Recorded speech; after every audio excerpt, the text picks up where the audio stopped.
நாம் இப்பொழுது கர்த்தருடைய வார்த்தைக்கு நிறைய கடந்து போகிறோம். ஒரு வசனத்தை வாசிக்கலாம். உன்னத பாட்டின் புஸ்தகம் 6ஆம் அதிகாரம் 1வது வசனத்தை வாசிங்கள். உன்னத பாட்டு 6ஆம் அதிகாரம் 1வது வசனம். உன் நேசர் எங்கே போனார்? ஸ்திரீகளில் ரூபவதியே, உன் நேசர் எவ்விடம் போய்விட்டார்? உன்னோடே கூட நாங்களும் அவரை தேடுவோம். கண்களை மூடுவோம். நல்ல தகப்பனே, சர்வ வல்லமையுள்ள எங்கள் ஆண்டவரே, இந்த அருமையான வேலைக்காய் எமக்கு ஸ்தோத்திரம். காலையிலிருந்து இம்மட்டுமாய் கிருபை, இரக்கம், தயவு கூட இருப்பதற்காக நன்றி ஆண்டவரே. இந்த செய்தியின் வேளையிலும் தேவனாகிய கர்த்தர் எங்கள் மத்தியில் இடைபடும்படி நாங்கள் செபிக்கிறோம். பரிசுத்த ஆவியானவருடைய ஆளுகைக்கு உட்பட்டு ஒப்பு கொடுக்கிறோம். தேவ ஆவியானவர் எங்களோடு கூட பேசுவீராக, வார்த்தைகளை அனுப்புவீராக, வந்திருக்கிற ஒவ்வொருத்தரோடும் கர்த்தர் நீர் பேசுவீராக. திரும்பி போகும் பொழுது வசனத்தை பெற்றுக்கொண்டவர்களை திரும்பி போக கர்த்தர் கிருபை பாராட்டும். எங்கள் ஆண்டவர் இயேசு கிறிஸ்துவின் நாமத்தில் ஒப்பு கொடுத்து ஜெபிக்கிறோம் எங்கள் ஜீவனுள்ள நல்ல பிதாவே. அல்லேலூயா. உன்னத பாட்டின் புஸ்தகம் 6ஆம் அதிகாரம் 1வது வசனம் சொல்லுகிறது, உன் நேசர் எங்கே போனார்? ஸ்திரீகளில் ரூபவதியே, உன் நேசர் எவ்விடம் போய்விட்டார்?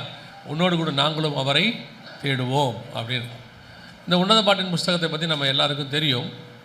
இது இயேசு கிறிஸ்துவுக்கும் புதிய ஏற்பாட்டு சபைக்குமான உறவை சொல்லக்கூடியதான ஒரு புஸ்தகம். 8 அதிகாரம் இருக்கிறது. 8 அதிகாரம் அது சம்பந்தமாகத்தான் இருக்கும். அதாவது சபையை எப்படி ஆண்டவர் சந்திக்கிறார், சபையை எப்படி கூப்பிடுகிறார், சபை மறுதளிக்கிறது, திருப்பி தேடுகிறது, திருப்பி சபை தேவனை காணாமல் உபத்திரவப்படுகிறது, கடைசியாய் மணவாளனும் சபையும் ஒன்றாக இணைகிறார்கள். இதுதான் அந்த 8 அதிகாரத்தில் இருக்கும். அதில் குறிப்பாக 5ஆம் அதிகாரத்தில் நேசர் கதவை தட்டுகிறார். அப்பொழுது சபை கதவை திறக்கவில்லை. அப்பொழுது நேசர் போய்விடுகிறார். பல நேரங்களிலே இதுதான் சபைக்கு நடக்கிறது. ஆண்டவர் வெளிப்படுத்தல் 3ஆம் அதிகாரத்தில் இதோ நான் வாசப்படியில் நின்று கதவை தட்டுகிறேன் என்று சொல்லுகிறார். அதே காரியம்தான் 5ஆம் அதிகாரம் உன்னத பாட்டிலும் இருக்கிறது. அங்கேயும் அவர் வாசப்படியில் நின்று கதவை தட்டுகிறார். ஆனால் சபை திறக்கவில்லை. சபை படுத்து கிடக்கிறது. சபையானது மணவாளனுக்கு சத்தத்துக்கு செவி சாய்க்கவில்லை.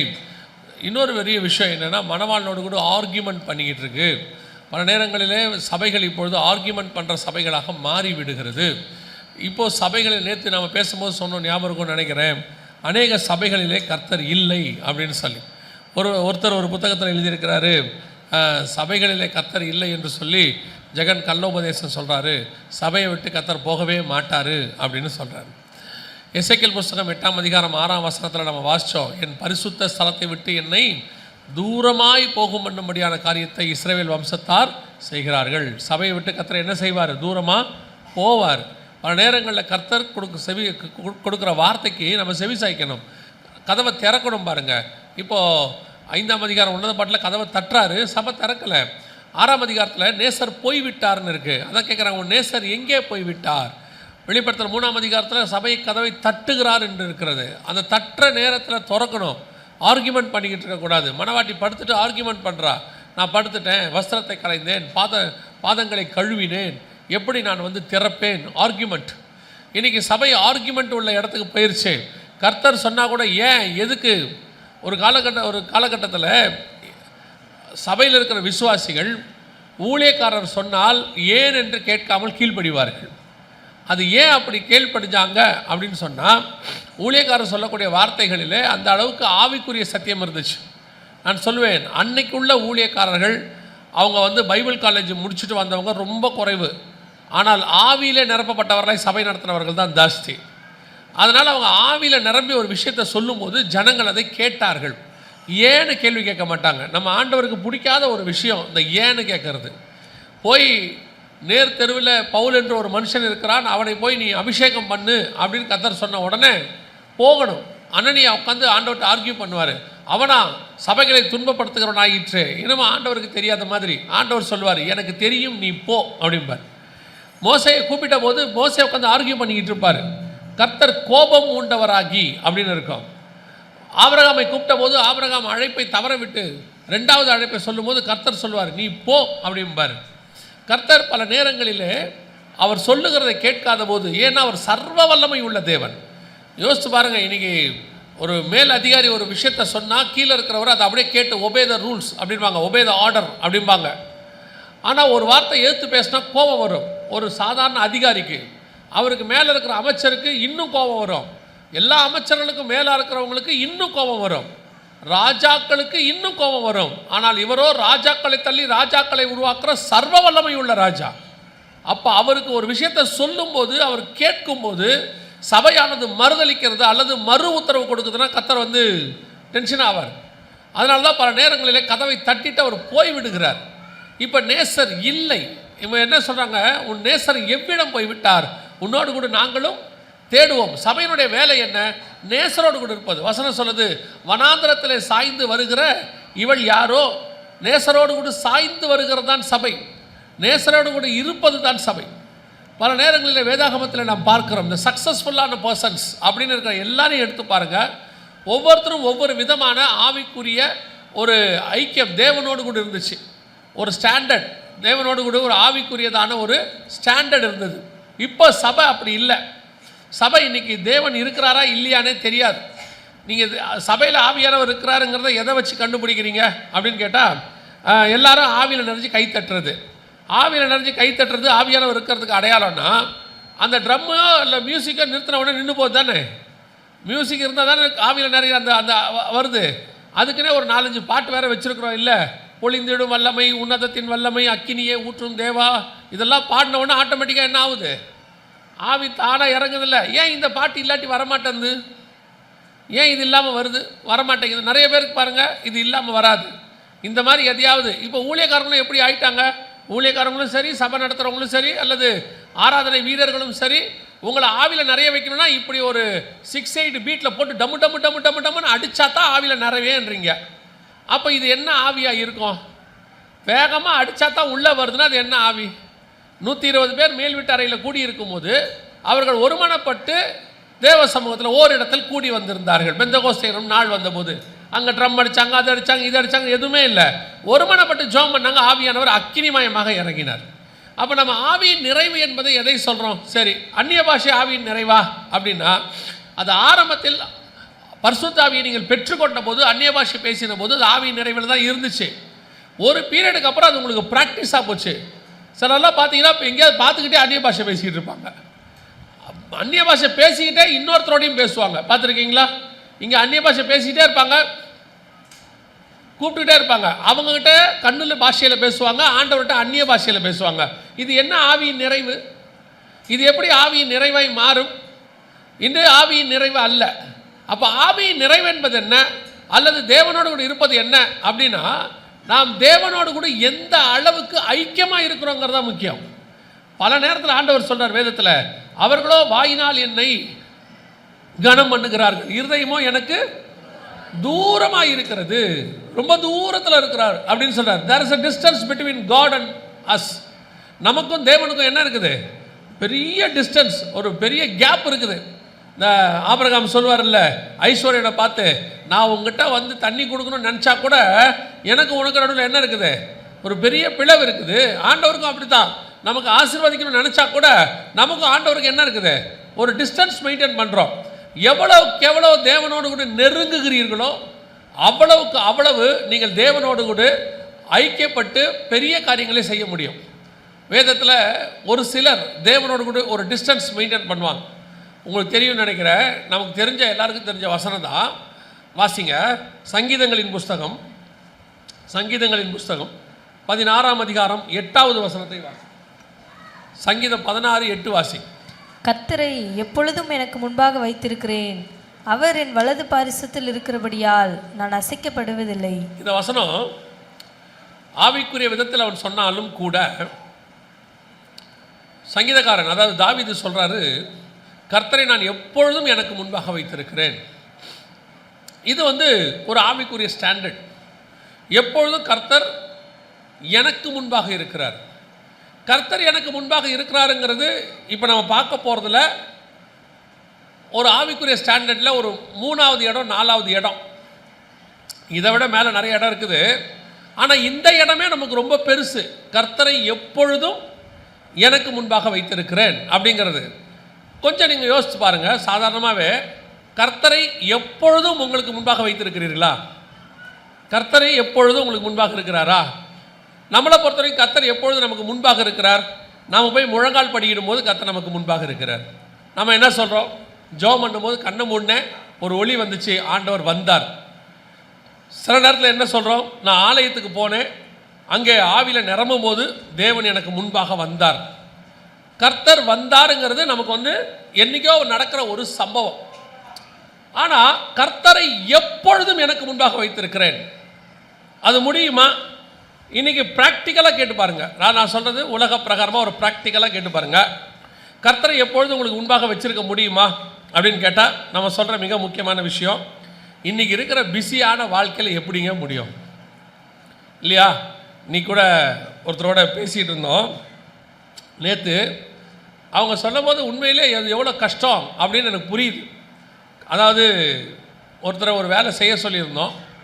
அப்போ அந்த சகோதரி சொன்னாங்க, இல்லை அங்கிள் இன்னும் முடிக்க முடியல என்னால் அப்படின்னு நான் சொன்னாங்க. அப்போ நான் சொன்னேன், ஏன் முடியல உங்களால், 2 நாள் ஆச்சே அப்படின்னு. அப்போ அவங்க சொன்னாங்க, அங்கிள் பேசாமல் நான் கூட ஆணா பிறந்திருக்கலாம் போல், பெண்ணா பிறந்தனால ரொம்ப பிரச்சனையாக இருக்குதுன்னாங்க. ஏன் அப்படி சொல்கிறீங்கன்னு.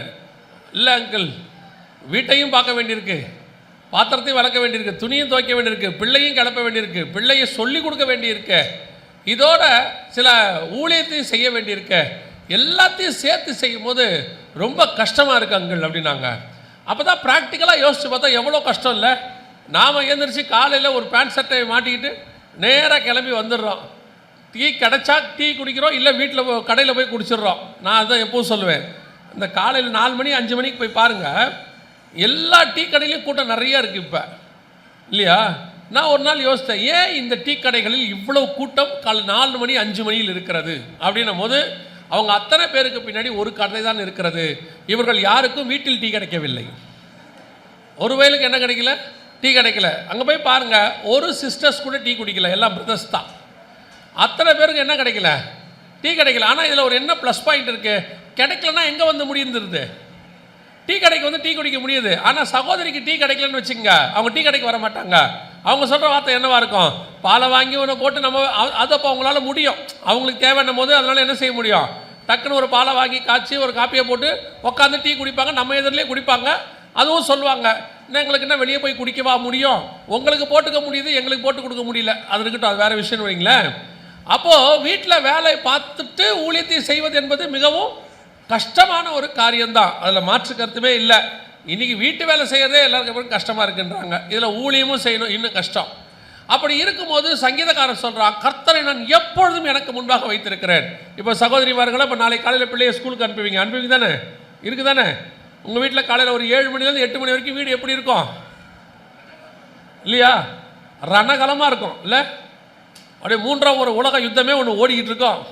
நாயே பேயே வந்ததே போனதே செத்ததே, புக் எடுத்தியா, ஐடி கார்டு போட்டியா, டைரியில் சைன் வாங்கினியா, ஆட்டோ வருது பாரு, ஓடுது, டிஃபன் பாக்ஸ் எடுத்தியா, வாட்டர் பாட்டில் எடுத்து வச்சியா, எல்லாம் அந்த கிச்சனுக்கும் ஹாலுக்கும் அந்த அம்மா 100 தடவை நடந்து ஓடிக்கிட்டு இருக்கோம். அதில் அந்த அம்மாவுக்கு ரொம்ப கோபம் எப்போ வரும்னா, அந்த நேரத்தில் ஒரு ஆள் உட்காந்து நியூஸ் பார்த்துக்கிட்டு இருப்பார் அந்த வீட்டில் இல்லை? அப்போ தான் அந்த அம்மாவுக்கு உச்சபட்ச கோபம் வரும். ஒரு வாட்டர் பாட்டில் தண்ணி கூட ஊற்றாம நியூஸ் பார்க்குது. அவருக்கு இப்போ முக்கியமாக ராகுல் காந்தி வருவாரான்னு பார்க்கணும், அவருக்கு அதான் இப்போ முக்கியம், அதை பார்த்துக்கிட்டு இருப்பார். இல்லை ஐபிஎல்ல டோனி 6 அடிச்சாரான்னு பார்த்துக்கிட்டு இருப்பார். அந்த அம்மா போகிற போக்கில் ஒரு வார்த்தை சொல்லிட்டு போகும், அது யாரை சொல்லுதுன்னு தெரியாது, பொதுவாக சொல்லிட்டு போகும், நீங்கள்லாம் உருப்படவே மாட்டீங்கடான்ட்டு போகும். அந்த அம்மா அவரை சொல்லுதா அவனை சொல்லுதானே தெரியாது, ஏன்னா அவரை நேரடியாக சொல்ல முடியாது பாருங்கள். இப்போ அந்த அம்மா அப்படி வேகமாக வேலை பார்த்துக்கிட்டு இருக்கும்போது மிக்சியில், அது வேறு இதுக்கு நடுவில் மிக்சிக்கு வேறு அவங்க ஜோம் பண்ணிக்கிட்டு இருப்பாங்க, தலை மேலே கை வச்சு, அது ஓடிக்கிட்டே இருக்கும், விட்டா அது மேலே மூடி பறந்துடும், அது மேலே கையை வச்சு வேறு ஜோம் பண்ணிக்கிட்டு இருப்பாங்க. அந்த நேரத்தில் அந்த அம்மாவை கூப்பிட்டு கேட்கணும், கர்த்தர் உங்கள் முன்பாக நின்று கொண்டு இருக்கிறாரா? அந்த அம்மா சொல்லும், மிக்சி எடுத்து அடிச்சு விடுவோம், மரியாதையாக போயிரு. ஏன் நம்ம இன்றைக்கி இருக்கிற சூழ்நிலையில் நம்ம என்ன சொல்கிறோம், ரொம்ப பிஸி, வேலை ரொம்ப டைட்டு, நோ சான்ஸ் அப்படின்னு சொல்கிறோம். ஆனால் ஒரு பக்கம் யோசிச்சு பாருங்கள், தாவீதுக்கு என்பது ஒரு ராஜாவாக இருக்கிறார், தாவீது ராஜாவாக இருக்கிறார், அவர் ஒன்றும் சும்மா இருந்திருக்கவே முடியாது. ஒரு யுத்தம் எப்போ பார்த்தாலும் சண்டை போட்டுகிட்டே இருக்கிறார், அவர் தான் போய் போடணும் சண்டை, யோவாபும் அவரும் தான் போகணும். இந்த காலத்து மாதிரி இராணுவம் தனியாக சண்டை போடும், ராஜா தனியாக ஊரில் இருப்பாருலாம் கிடையாது, அப்போல்லாம் அப்படி கிடையாது. போய் சண்டை ராஜா போடணும். யோவாபு சொல்லி அனுப்புகிறாரு, தண்ணீர் உள்ள பட்டணங்களை நான் பிடித்தேன், என் பேர் விளங்காதபடிக்கு நீர் வந்து பட்டணங்களை பிடியும். உடனே இவர் புறப்பட்டு போகிறார், போய் சண்டை போடுறாரு அம்மோன் புத்திரரோட, போய் சீயோன் கோட்டையை பிடிக்கிறாரு, சண்டை போட்டுக்கிட்டே இருக்கிறார். ஆண்டவர் சொல்கிறாரு, நீ யுத்த பிரியனுங்கிறாரு, உன் கை ரத்தத்தால் இருக்குதுங்கிறாரு. அவ்வளோ சண்டை போடுறாரு தாவீது.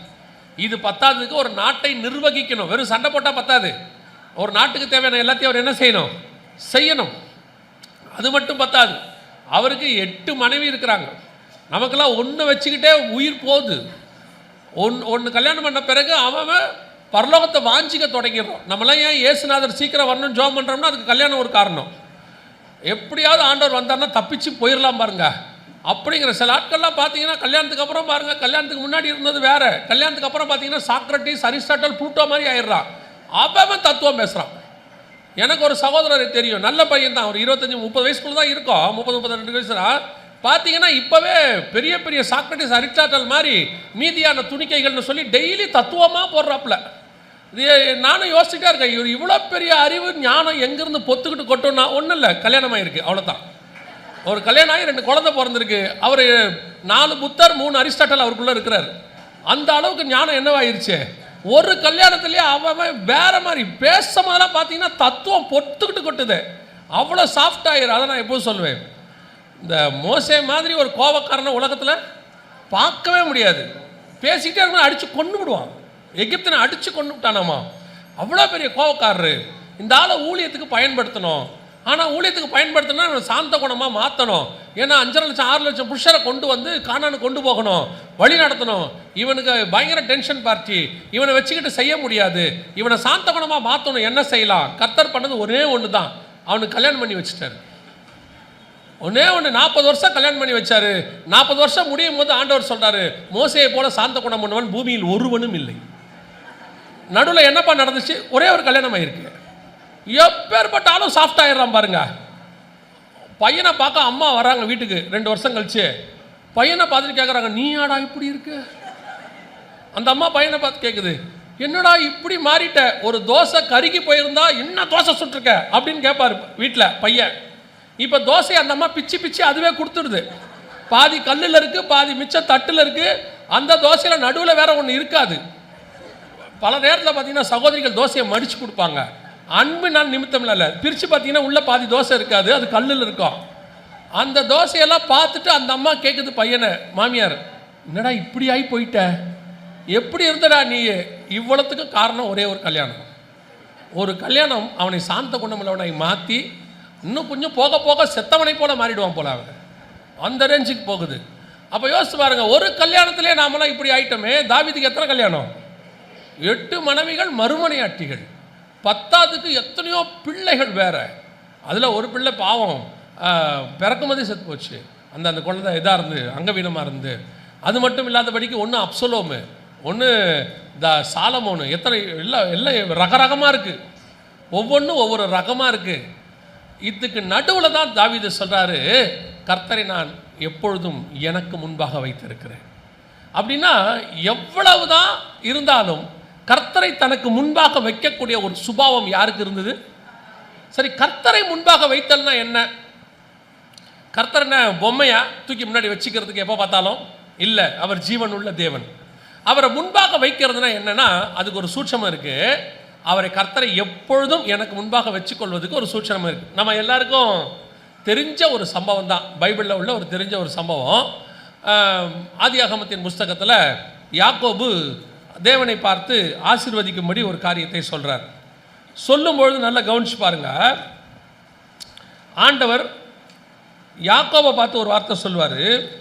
அந்த ராத்திரியில் 26வது வசனம், 32ஆம் அதிகாரம் 26வது வசனம் வாசி. அவர் நான் போகட்டும். 24லேருந்தே வாசிங்க, 24லேருந்து. யாக்கோபு பிந்தி தனித்திருந்தான். அப்பொழுது ஒரு புருஷன் பொழுது விடியும் அளவும் அவனுடனே போராடி அவனை மேற்கொள்ளாததை கண்டு அவனுடைய தொடை சந்தை தொட்டார். அதனால் அவருடனே போராடுகையில் யாக்கோபின் தொடை சந்து சுலுக்கிற்று. அவர் நான் போகட்டும், பொழுது விடுகிறது என்றார். அதற்கு அவன், நீர் என்னை ஆசீர்வதித்தால் ஒழிய உம்மை போக விடேன் என்றான். பின்னாடி அவன் சொல்றான், நான் கர்த்தரை கண்டேன்னு சொல்றான் 30ஆம் வசனத்துல. அப்பொழுது யாக்கோபு, நான் தேவனை முகமுகமாய் கண்டேன், உயிர் தப்பி பிழைத்தேன் என்று சொல்லி. அப்போ வந்தது யார் தான்? தேவன் தான் வந்திருக்கிறார். ஆனால் ராத்திரியிலிருந்து மறுநாள் காலையில் விடிகிற மட்டும் யாக்கோபு தேவனை தனக்கு முன்பாக உட்கார வச்சுட்டான். என்ன பண்ணிட்டான்? உட்கார வச்சுட்டான். ஆனால் கர்த்தர் சொல்கிற வார்த்தை என்ன? விடு, நான் போகட்டும் அப்படிங்கிறார்.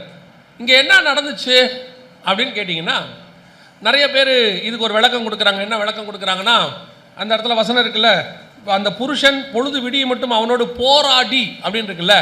அப்போ என்ன நடந்திருக்குன்னா, அவர் போக ட்ரை பண்ணுறாரா, யாக்கோபு கட்டி பிடிச்சிக்கிட்டு புரண்டு விட மாட்டேன் அப்படின்னு சொல்லி 2 பேருக்கு நடுவில் பெரிய சண்டையே நடந்திருக்குதாமா. கடைசியில் அந்த மனுஷனால் போராடி யாக்கோபை ஜெயிக்க முடியல அப்படின்னு சொல்லி ஒருத்தர் விளக்கம் சொல்கிறார். இது உண்மையாக இருக்குமானா அப்படி இருக்க வாய்ப்பு இல்லை. ஏன்னா வந்தது தேவன் பைபிள் சொல்லுது. தேவனோடு கூட மனுஷன் என்ன பண்ண முடியாது, அப்படிலாம் சண்டை போட்டெல்லாம் ஜெயிக்க முடியாது. அப்போ அங்கே நடந்தது என்ன, கர்த்தர் ஏன் சொல்கிறாரு அவனுக்கு முன்பாக இருந்துக்கிட்டு உன்னை விட்டு என்னால் போகவே முடியலப்பா, நீ விடு நான் போகிறேன் அப்படின்னா, எதனால் யாக்கோபு ஜெயிச்சான் அப்படின்னு கேட்டால் வாசிங்க. ஓசியாவின் புஸ்தகம் 12ஆம் அதிகாரம் 4வது வசனத்தை வாசிங்க. ஓசியா 12:4 வாசிங்க. அவன் தூதனானவரோட போராடி மேற்கொண்டான். இந்த வசனத்துக்கான விளக்கம் அங்கே இருக்கு. ஓசியா 12:3-4 இருக்கு. 3லேருந்தே வாசிங்க பாப்போம். அவன் தாயின் கர்ப்பத்திலே தன் சகோதரனுடைய குதிகாலை பிடித்தான், தன் பலத்தினால் தேவனோட போராடினான். அவன் தூதனானவனோட போராடி மேற்கொண்டான். எப்படி போராடி மேற்கொண்டான்? இங்க வசனம் சொல்லுது அந்த தூதனால மேற்கொள்ள முடியவில்லைன்னு யாக்கோபு தான் மேற்கொண்டான். அழுது அவரை நோக்கி கெஞ்சினான். அழுது அவரை நோக்கி. இது எங்கே நடந்தது? பெத்தேலிலே நடந்தது வசனம் சொல்லுது. நல்லா கவனித்துங்க. அவன் தூதனானவரோட போராடி மேற்கொண்டான். அப்படின்னா என்ன போராடி இருக்கிறான் அப்படின்னு கேட்டிங்கன்னா, ஒரே ஒரு விஷயந்தான். முழுவதும் என்ன பண்ணியிருக்கிறான், அழுதுகிட்டே இருந்திருக்கிறான். அவ்வளோதான். கர்த்தரை உங்களுக்கு முன்பாக உட்கார வைக்கிறதுக்கான மிக முக்கியமான காரியம் என்ன அப்படின்னு கேட்டிங்கன்னா, உங்கள் ஆத்துமாவை ஊற்றி நீங்கள் அவரோடு கூட ஜெபிக்கும் பொழுது உங்களை தாண்டி கர்த்தரால் போகவே முடியாது. கர்த்தர் எப்போ உங்கள் கூடயே இருப்பார். தாவீதுகிட்ட இருக்க ஒரு பெரிய ப்ளஸ் என்னென்னா, எதுனாலும் ஆண்டவர் சமூகத்தில் போய் உட்காந்துருவான். தேவனை நோக்கி பார்த்துக்கிட்டே இருப்பான். அவன் அழுவறத அவரால் என்ன செய்ய முடியாது. நீங்கள் எப்போ வேணால் எடுங்க, தாவீது எடுத்து பாருங்கள். அழுதுகிட்டே இருப்பான், கேட்டுக்கிட்டே இருப்பான், ஆண்டவரை நோக்கி கெஞ்சிக்கிட்டே இருப்பான். ஏதோ ஒன்று நடந்துக்கிட்டே இருக்கும். அப்சலோம் துரத்தினாலும் அங்கே போயிடுவான், சவுல் துரத்தினாலும் போயிடுவான், எது பண்ணாலும் தேவன்கிட்ட போயிடுவான். எல்லாரும் வந்து எல்லாத்தையும் தூக்கிட்டு போயிடுவாங்க. இவனுடைய மனைவி பிள்ளைகள் பொருட்கள் எல்லாம் தூக்கிட்டு போயிடுவாங்க. திரும்பி போய் ஆளுவான் ஆண்டவர்கிட்ட, ஆண்டவரே எல்லாம் எடுத்துகிட்டு போயிடு. இப்போ நம்ம பாருங்க, ஏதாவது ஒன்று நடந்த உடனே கர்த்தரை முன்னாடி கொண்டாட மாட்டோம், கர்த்தரை முன்பாக வைக்க மாட்டோம். உடனே நம்ம பலத்தில் போராட தொடங்கிடுவோம். எனக்கு அவரை தெரியும், இவரை தெரியும், அவருக்கு ஃபோனை பண்ணு, இவருக்கு ஃபோனை பண்ணு, அங்கே போகலாமா. தாவீதுகிட்ட அது கிடையவே கிடையாது. தாவீதுகிட்ட எத்தனையோ பராக்கிரமசாலிகள் இருந்தார்கள். தாவீதுகிட்ட யோவாப் இருக்கிறார், 10க்கு பெரிய சேனை இருக்கிறது. எவ்வளோ இருக்கட்டும், தாவீதை பொறுத்த வரைக்கும் சொல்லுவான், கர்த்தரை நான் எப்பொழுதும் எனக்கு முன்பாக வைத்திருக்கிறேன். எப்படி அழுதுகிட்டே இருப்பான், கேட்டுக்கிட்டே இருப்பான். யாக்கோபு முழுவதும் அழுது கெஞ்சினான். கர்த்தரால் அவனை தாண்டி போகவே முடியவில்லை. சில நேரங்களில் சிலருடைய ஜெபத்திற்கு கிடைக்கிற பதில் அநேகர் பயங்கரமாக போட்டு ஜெபம் பண்ணுவாங்க, அவங்களுக்கு கூட கிடைக்காது. ஆனால் இவங்க 5 நிமிஷத்தில் அதுக்கு பதில் வாங்கிடுவாங்க. பாருங்க, நம்ம எல்லாருக்கும் தெரிஞ்ச சம்பவம் மார்த்தாள் மரியாள் லாசரு சம்பவம். லாசரு மரித்து போனான், இயேசு வராரு. மார்த்தாள் வந்து பேசுகிறாங்க இயேசுகிட்ட, நீர் இருந்திருப்பீரானால் என் சகோதரன் மரித்திருக்க மாட்டான் அப்படின்னு சொல்கிறார். உடனே இயேசு சொல்கிறாரு, அவன் நித்திய ஜீவனை பெற்றுக்கொள்வான், கடைசி நாளில் எழுந்திருப்பான். உடனே அந்த மாதிரி சொல்கிறது, எனக்கு தெரியும் அவன் கடைசி நாட்களில் எழுந்திருப்பான். ஏன் சொல்கிறார், நீ விசுவாசித்தால் தேவனுடைய மகிமையை காண்பாய். எல்லாம் ஓகே தான். ஆனால் லாசரு இன்னும் உயிரோடு கூட எழுந்திருக்கல. இயேசு வந்தது லாசரு உயிரோடு கூட எழுப்புறதுக்கு, ஆனால் எழுப்பலை. இப்போ இயேசு போய் மரியாதை கூட்டிகிட்டு வர சொல்கிறார்.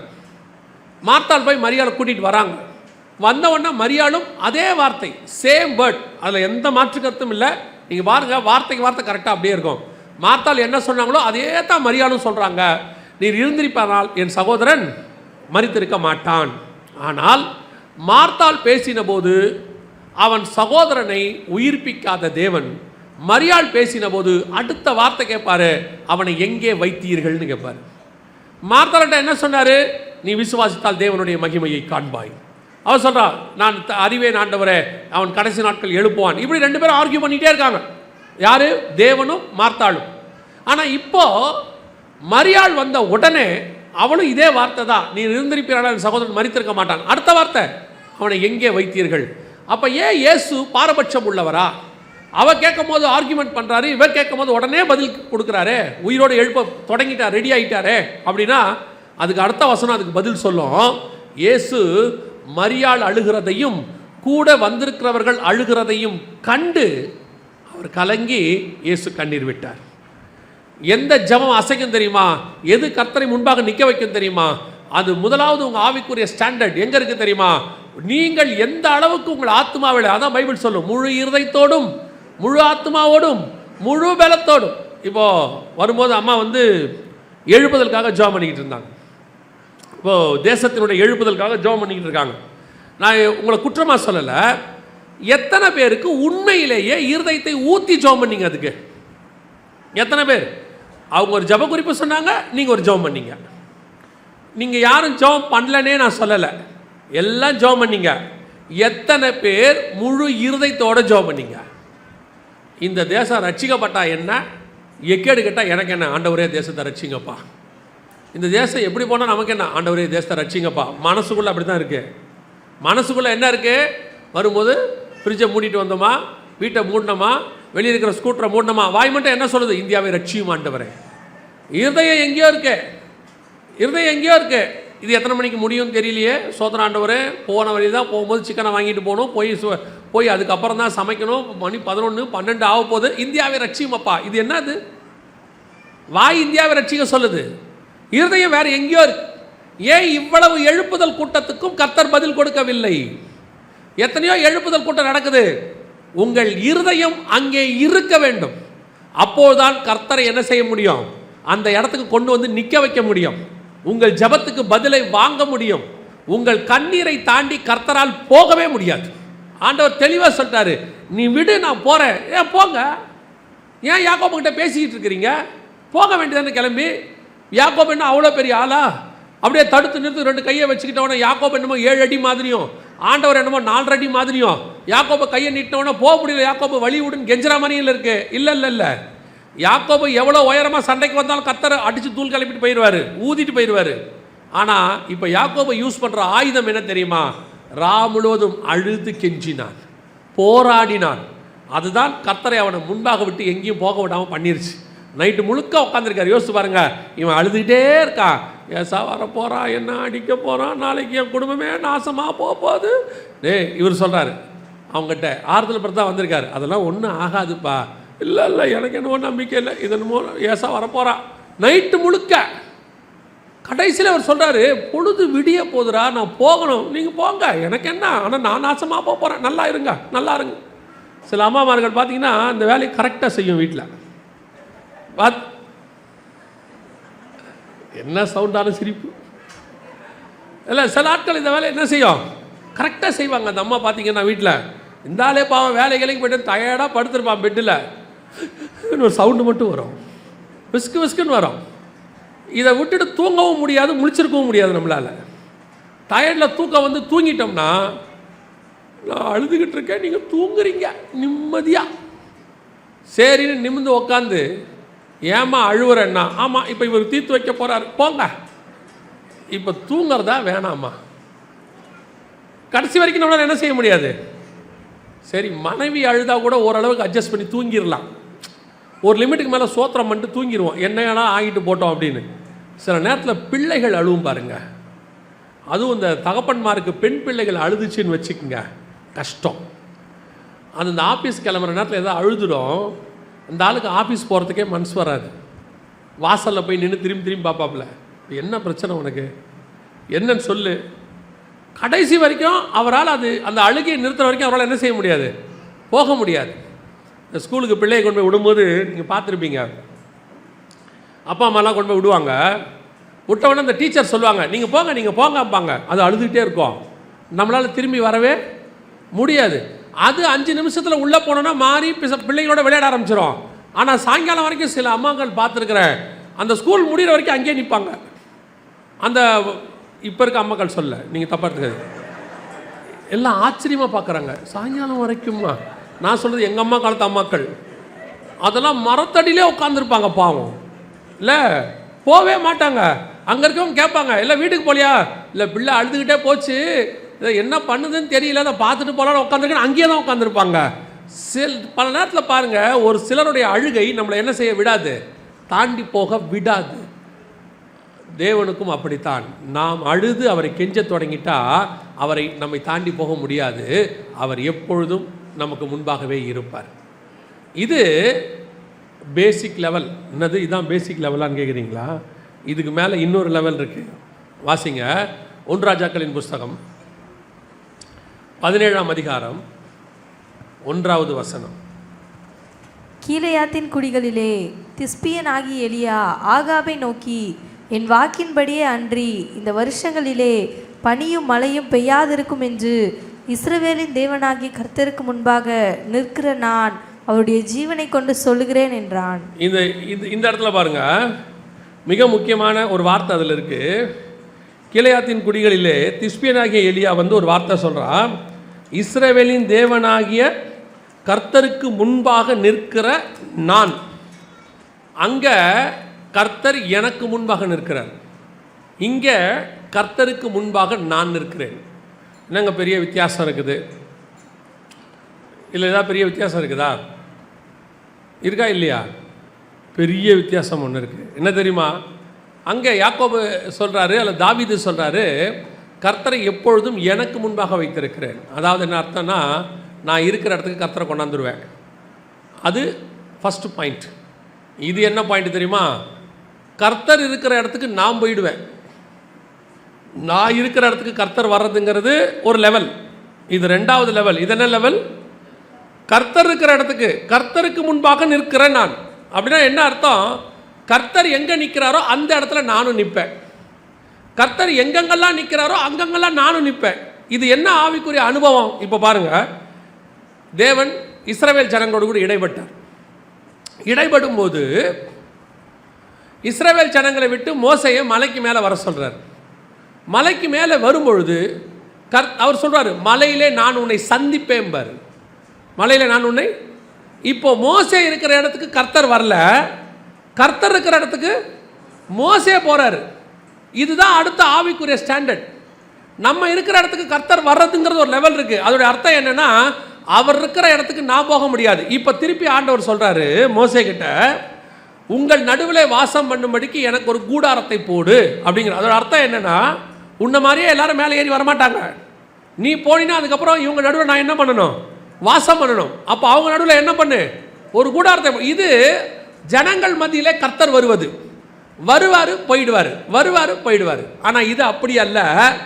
கர்த்தர் இருக்கிற இடத்திற்கு நான் போவது. கர்த்தர் இருக்கிற இடத்துக்கு கர்த்தர் சொல்வார், மோசே மலைக்கு மேலே ஏறி வா. ஓகே ரைட், ஏறிட்டார், அங்கே போயிடுவார்.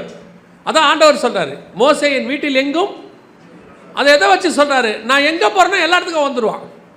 ஒரு இடத்துல சொல்கிறாரு, நான் ஒரு சிநேகிதனை போல அவனோடு கூட பேசுகிறேன், முகமுகமாய் பேசுகிறேன். காரணம் என்ன?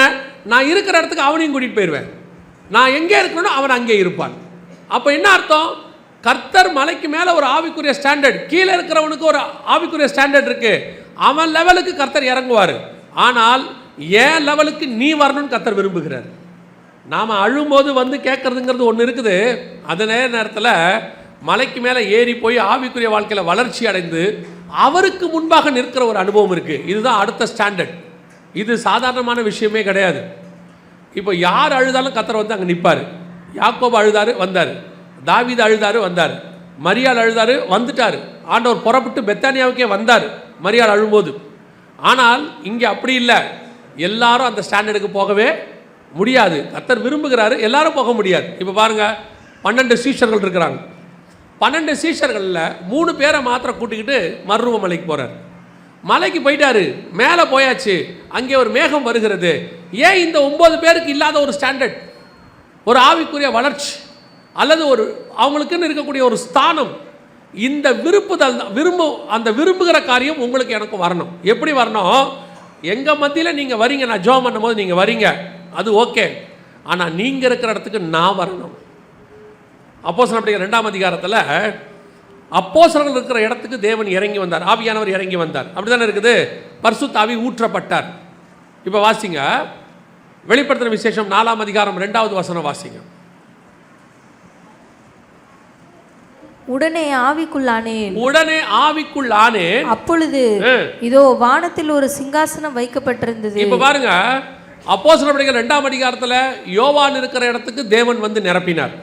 பரிசுத்த ஆவியானவர் இறங்கினார். இப்போ ஆவிக்குள்ளாகி அவர் இருக்கிற இடத்துக்கு யோவானை கூட்டிட்டு போயிட்டார். இதுதான் கர்த்தருக்கு முன்பாக நிற்கிற அனுபவம். நான் கர்த்தருக்கு முன்பாக நிற்கிறேங்கிறது ஒரு சாதாரணமான விஷயம் இல்லை. கர்த்தர் எந்த ஸ்பிரிச்சுவல் ஸ்டாண்டர்டுக்கு கூப்பிட்றாரோ அவ்வளவு தூரம் நான் மேலே ஏறி போவேன். நம்மளை பொறுத்த வரைக்கும் என்ன, கர்த்தரை நம்மக்கிட்ட வர வைக்கிறோம், ஜெபம் பண்ணுறோம், அழுகுறோம், பதில் வாங்குறோம், திருப்தி அடைஞ்சிட்டோம், அதுக்கப்புறம் வீட்டுக்கு போயிட்டோம். அல்லது சில நேரத்தில் உபவாசம் போடுறோம், நம்மதிலே அவருடைய பிரசன்னம் இறங்குகிறது. இதில் எல்லாம் மாற்றுக்கிறதே இல்லை, நான் ஒத்துக்கிறேன். ஆனால் இதை தாண்டி இன்னொன்று இருக்குது, நான் ஆவிக்குள்ளாகிற அனுபவம். அந்த அனுபவம் எங்கே கொண்டு போகும்?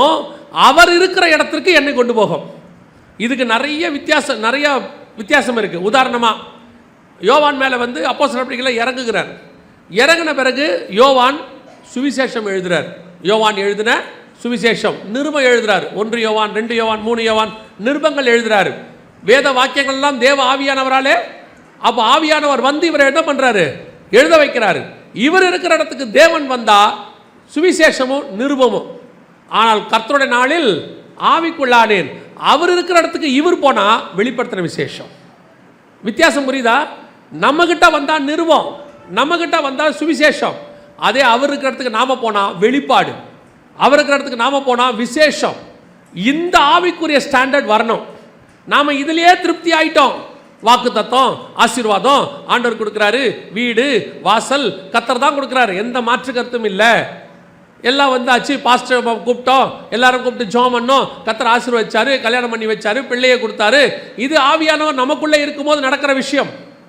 ஆனால் நீங்களும் நானும் இன்னும் ஒரு படி மேலே போய் கர்த்தருக்கு முன்பாக போய் நிற்கணும். யோசித்து பாருங்க, கீழே மோசே நிற்கும் போது அவர்கிட்ட தேவன் வந்து பேசும்போது மன்னா வந்துச்சு, தண்ணி வந்துச்சு, கண்மலையிலிருந்து தண்ணி வந்துச்சு, காடை வந்துச்சு. கர்த்தர் அவங்க என்ன கேட்டாங்களோ எல்லாம் கொடுத்தாரு. ஆனால் மோசே கர்த்தருக்கு முன்பாக போய் நிற்கும் போது, மேலே நிற்கும் போது அங்கே தண்ணி வரல, மன்னா வரல, காடை வரல.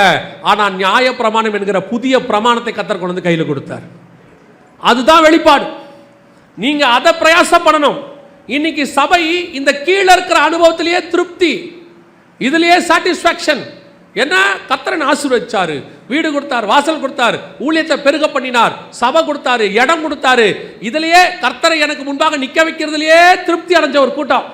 அதோட கூட போதுமான லெவல், போதுங்க, இது போதும், நாம பசங்களுக்கு சொத்து சேர்க்கிற அளவுக்கு எல்லாம் பண்ணிட்டோம், ஓகே முடிஞ்சிருச்சு. உங்களை கொண்டு கர்த்தர் செய்கிற காரியத்தில் 10% கூட அது கிடையாது.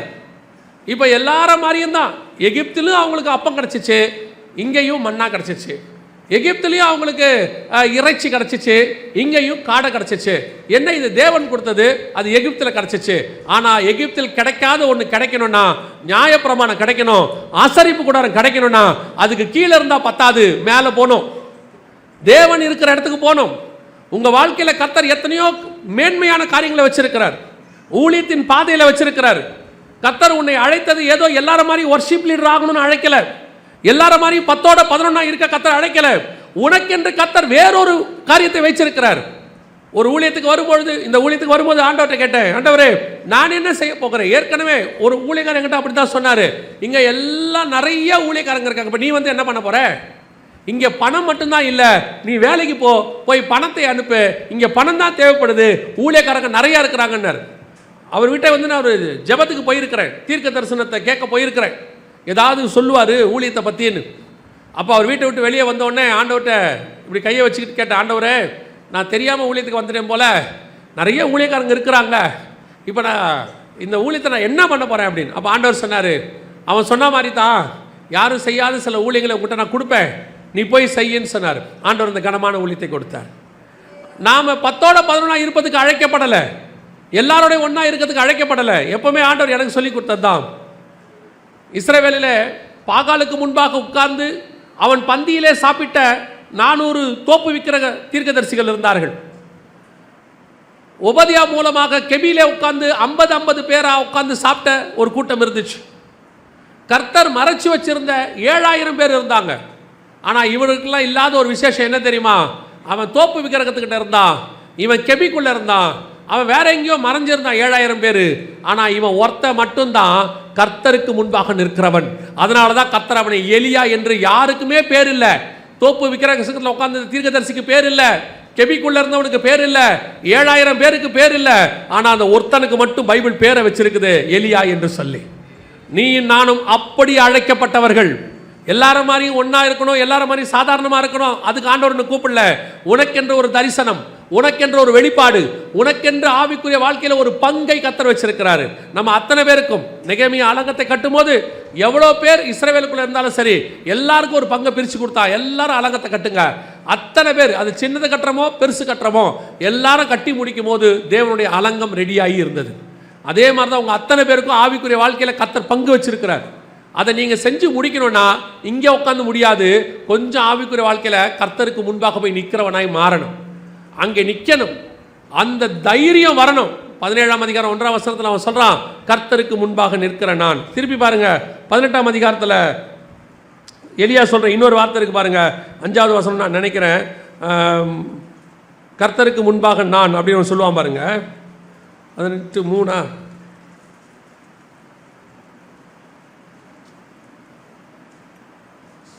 15 வாசிங்க.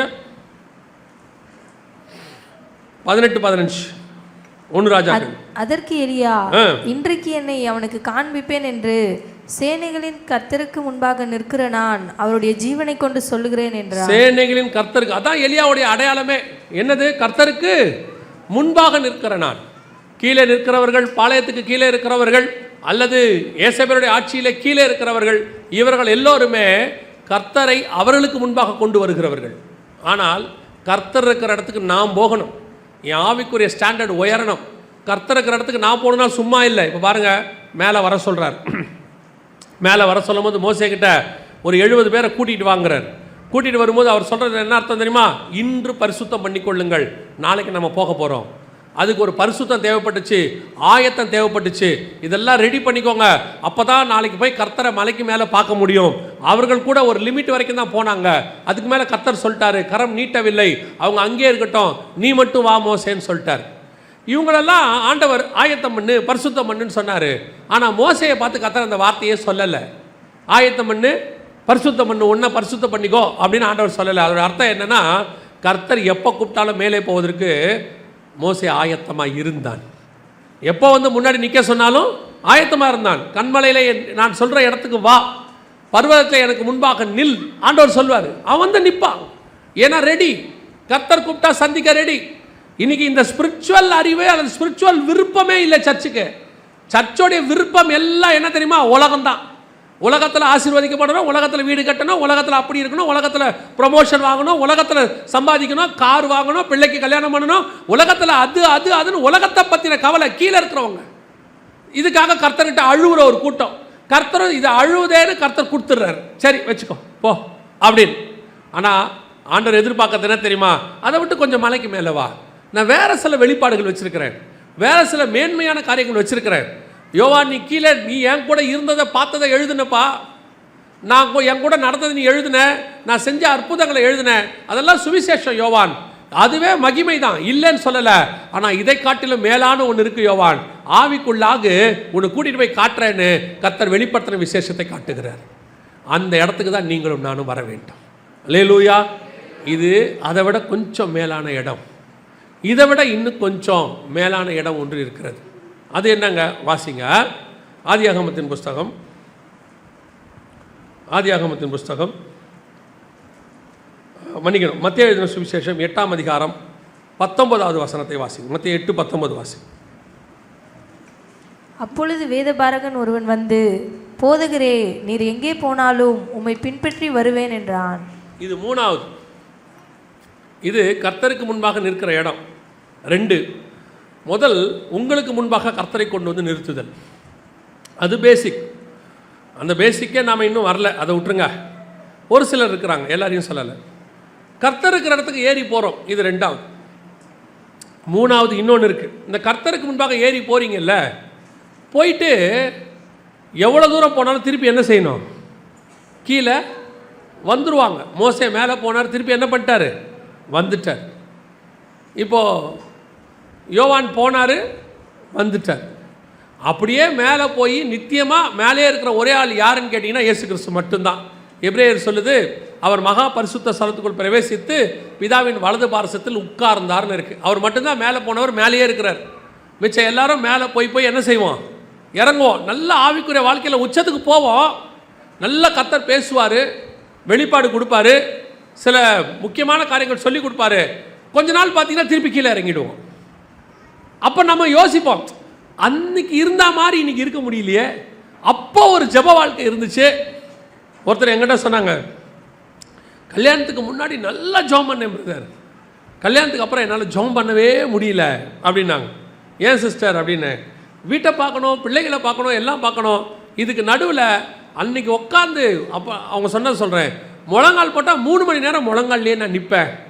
இப்போ அப்படிலாம் முடியறதில்ல, வேலை நிறைய காரியங்கள். உண்மை, பல நேரங்களில் நம்ம ஆவிக்குரிய ஸ்டாண்டர்ட் நல்லா மேலே போய் நல்ல ஜபத்தில் அப்படியே இருப்போம். எப்படி தான் கீழே இறங்கணும்னே நமக்கு தெரியாது, யார் இறக்குனானும் தெரியாது. அப்படியே கொஞ்சம் கொஞ்சமாக இறங்கி கொஞ்ச நாள் கழித்து பார்த்தீங்கன்னா இந்த முன்னாடி கீழே இருந்தோமே அதை விட மோசமான கண்டிஷனுக்கு போனாலாம் இருக்குது. அப்புறம் சொல்லுவாங்க, ஏன் என் ஆவிக்குரிய வாழ்க்கை இவ்வளோ மோசமாயிடுச்சுன்னு தெரில.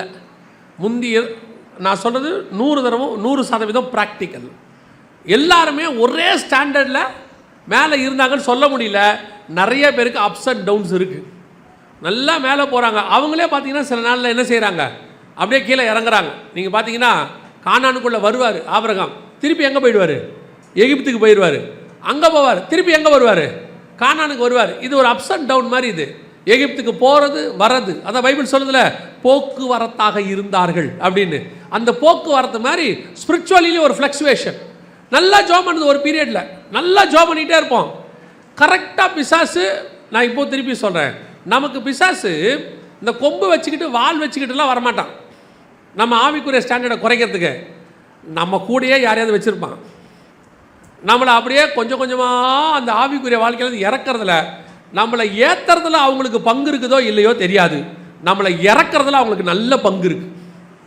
நான் அனுபவத்தில் உங்களுக்கு சொல்கிறேன், நம்ம ஆவிக்குரிய வாழ்க்கையில் வளர்கிறதுக்கு நமக்கு ஹெல்ப் பண்ணுறாங்களா இல்லையான்னு தெரியாது. ஆனால் நம்ம ஆவிக்குரிய வாழ்க்கையிலேருந்து இறக்கிறதுக்கு ஒரு கூட்டமே பிளான் பண்ணி ஹெல்ப் பண்ணும். எப்படித்தான் நம்மளை இறக்கி கொண்டாடுவானே தெரியாது.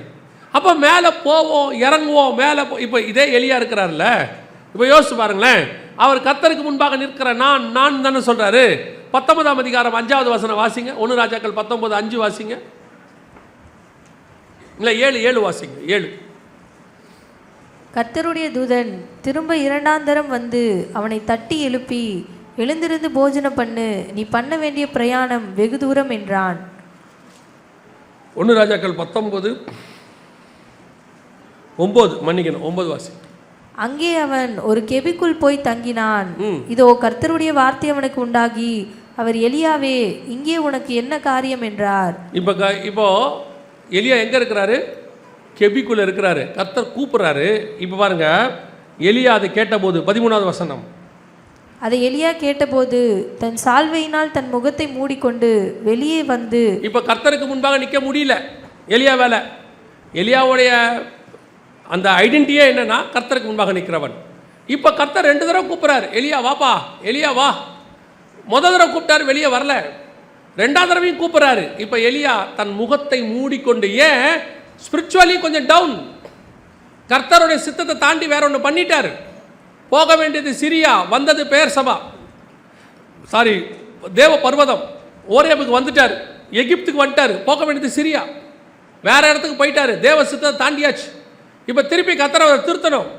இப்போ திருப்பி சிரியாவுக்கு அனுப்பணும். அதுக்கு தான் பின்னாடி சொல்வார் கீழே, நீ சிரியாவுக்கு வனாந்தரத்தின் வழியாக சிரியாவுக்கு திரும்பி போ, சிரியாவின் வனாந்தரத்தின் வழியாக திரும்பி போய் உன் ஸ்தானத்தில் எலிசாவையும் ஆசகேலையும் அப்புறம் எகுவையும் அபிஷேகம் பண்ணு அப்படின்னு சொல்வார். இப்போ எலியா கர்த்தருக்கு முன்பாக நிற்க முடியல பாருங்க, முகத்தை மூடிக்கிட்டார் பாருங்க. இதுதான் நம்ம ஆவிக்குரிய வாழ்க்கையில் பல நேரத்தில் நடக்கும். ஸ்டாண்டர்ட் ஏறுவோம் இறங்குவோம், ஏறுவோம் இறங்குவோம், நல்லா ஜெபம் பண்ணுவோம் கொஞ்ச நாளைக்கு, கொஞ்ச நாள் ஜெபம் பண்ண முடியாமல் போயிடும். நல்லா பைபிள் வாசிப்போம், கொஞ்ச நாள் என்ன பண்ண முடியாது, பைபிள் வாசிக்கவே முடியாது. நல்ல ஒரு ஸ்டாண்டர்ட் இருக்கும். இதை பாசிட்டிவாக எடுத்துக்காதீங்க. ஆமாங்க, ஆமாம், அப்போது எல்லாருக்கும் அப்படி தான் இருக்குது போல், சோத்திரம் பிரைஸ்தரான். இல்லை இப்படி இருக்கக்கூடாதுங்கிற ஒரு ஆவிக்குரிய வாழ்க்கையில் இன்னும் என்ன செய்யணும். இப்போ நீங்கள் பையனை என்ன கேட்குறீங்க, போன வாட்டி 70 எடுத்த, இந்த வாட்டி ஏன்டா 60 எடுத்திருக்க, குறைஞ்சா கேட்குறீங்களா இல்லையா? எத்தனையாவது நீங்கள் சொல்லியிருக்கீங்களா?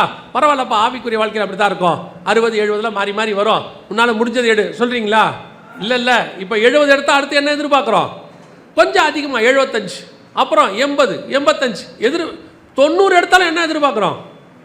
இன்னும் 95 இருந்தால் நல்லாயிருக்கும். அதே மாதிரி தான் சொல்கிறேன், ஆவிக்குரிய வாழ்க்கையில் இன்னும் மேலே மேலே தான் போகணும். இதை நீங்கள் பாசிட்டிவாக எடுத்துக்காதீங்க. அதோ கீழே இறங்குறதுக்கு கரெக்ட் தான் போல். இல்லை, இறங்கக்கூடாது, ஆனால் வேறு வழி இல்லை. சம்டைம்ஸ் இறங்குகிறோம், திருப்பி மேலே வரோம். ஆனால் வர்றவங்க இன்னும் மேலே தான் போகணும், கீழே வரக்கூடாது. அப்போ அதுக்கு அடுத்த ஸ்தானம் என்ன? இதை விட ஆவிக்குரிய வாழ்க்கையில் இன்னொரு வளர்ச்சி என்ன அப்படின்னா, நம்ம வாசித்தோம் 8:19 மத்திய எழுதின சுவிசேஷம். சீஷன் சொல்கிறான், நீர் எங்கே போனாலும் நான் அங்கே வருவேன். அப்படி தானே சொல்கிறான், எங்கே போனாலும் நான் அங்கே வருவேன். லூக்கா எழுதின சுவிசேஷம் 9ஆம் அதிகாரம் 57வது வசனத்தை வாசி.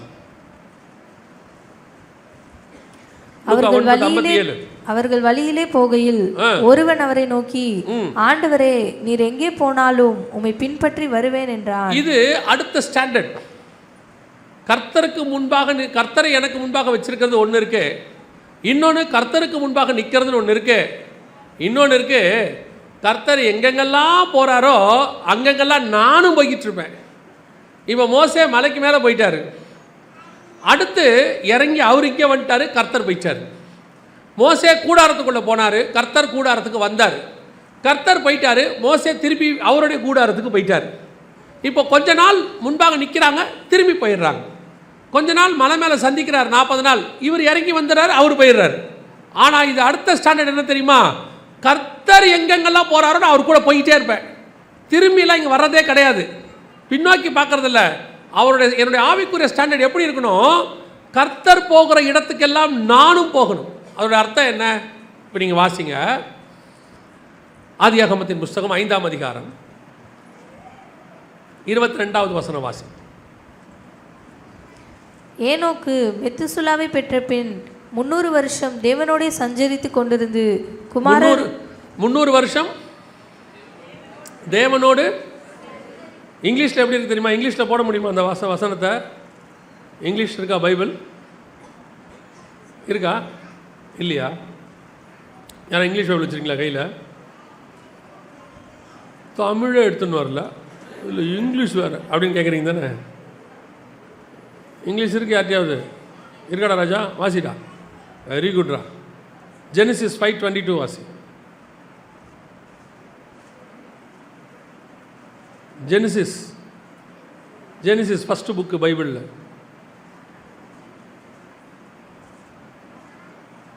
ஃபிஃப்த் சாப்டர் வாசி. கொஞ்சம் சவுண்டா. Enoch walked with the God. இங்கே தமிழில் சஞ்சரித்து கொண்டிருந்து அப்படின்னு இருக்குது இல்லையா? Enoch walked with the God. அது அர்த்தம் என்னென்னா, கர்த்தர் போகிற இடத்துக்கெல்லாம் கூடவே போயிருக்கான், கர்த்தர் கூடவே நடந்திருக்கான். ஏன் யாருமே எடுத்துக்கொள்ளப்படலை? ஏன் ஏனோக்கு எடுத்துக்கொள்ளப்பட்டான் அப்படின்னா, அதான் முதல் குவாலிட்டி. அவன் இருக்கிற இடத்துக்கு கர்த்தர் வரல, கர்த்தர் இருக்கிற இடத்துக்கு இவன் போல. கர்த்தர் எங்கெங்கெல்லாம் போகிறாரோ அங்கங்கெல்லாம் இவனும் போனான், போய்கிட்டே இருக்கான். கர்த்தர் போகிற இடத்துக்கெல்லாம் இவனும் போகிறான். walked with the God. எத்தனை வருஷம்? 300 வருஷம். he walked with the God. 6ஆம் அதிகாரம் ஆதியாகமத்தின் புஸ்தகத்தை வாசிச்சு பாருங்க. அதில் நோவாவின் வம்ச வரலாறு அப்படின்னு இருக்கும். அதில் நோவா அன்னைக்கு 9வது வசனம் வாசிங்க. 6:9. நோவாவின் வம்ச வரலாறு. நோவா தன் காலத்தில் இருந்தவர்களுக்குள்ளே நீதிமானும் உத்தமனுமாய் இருந்தான். நோவா தேவனோடே சஞ்சரித்து கொண்டிருந்தான். இங்கிலீஷ்ல என்ன இருக்கு? 6:9 Genesis. Noah walked with God. இங்கிலீஷ்ல இருக்கா? சும்மா விட்டீங்களா நீங்களே கதையா?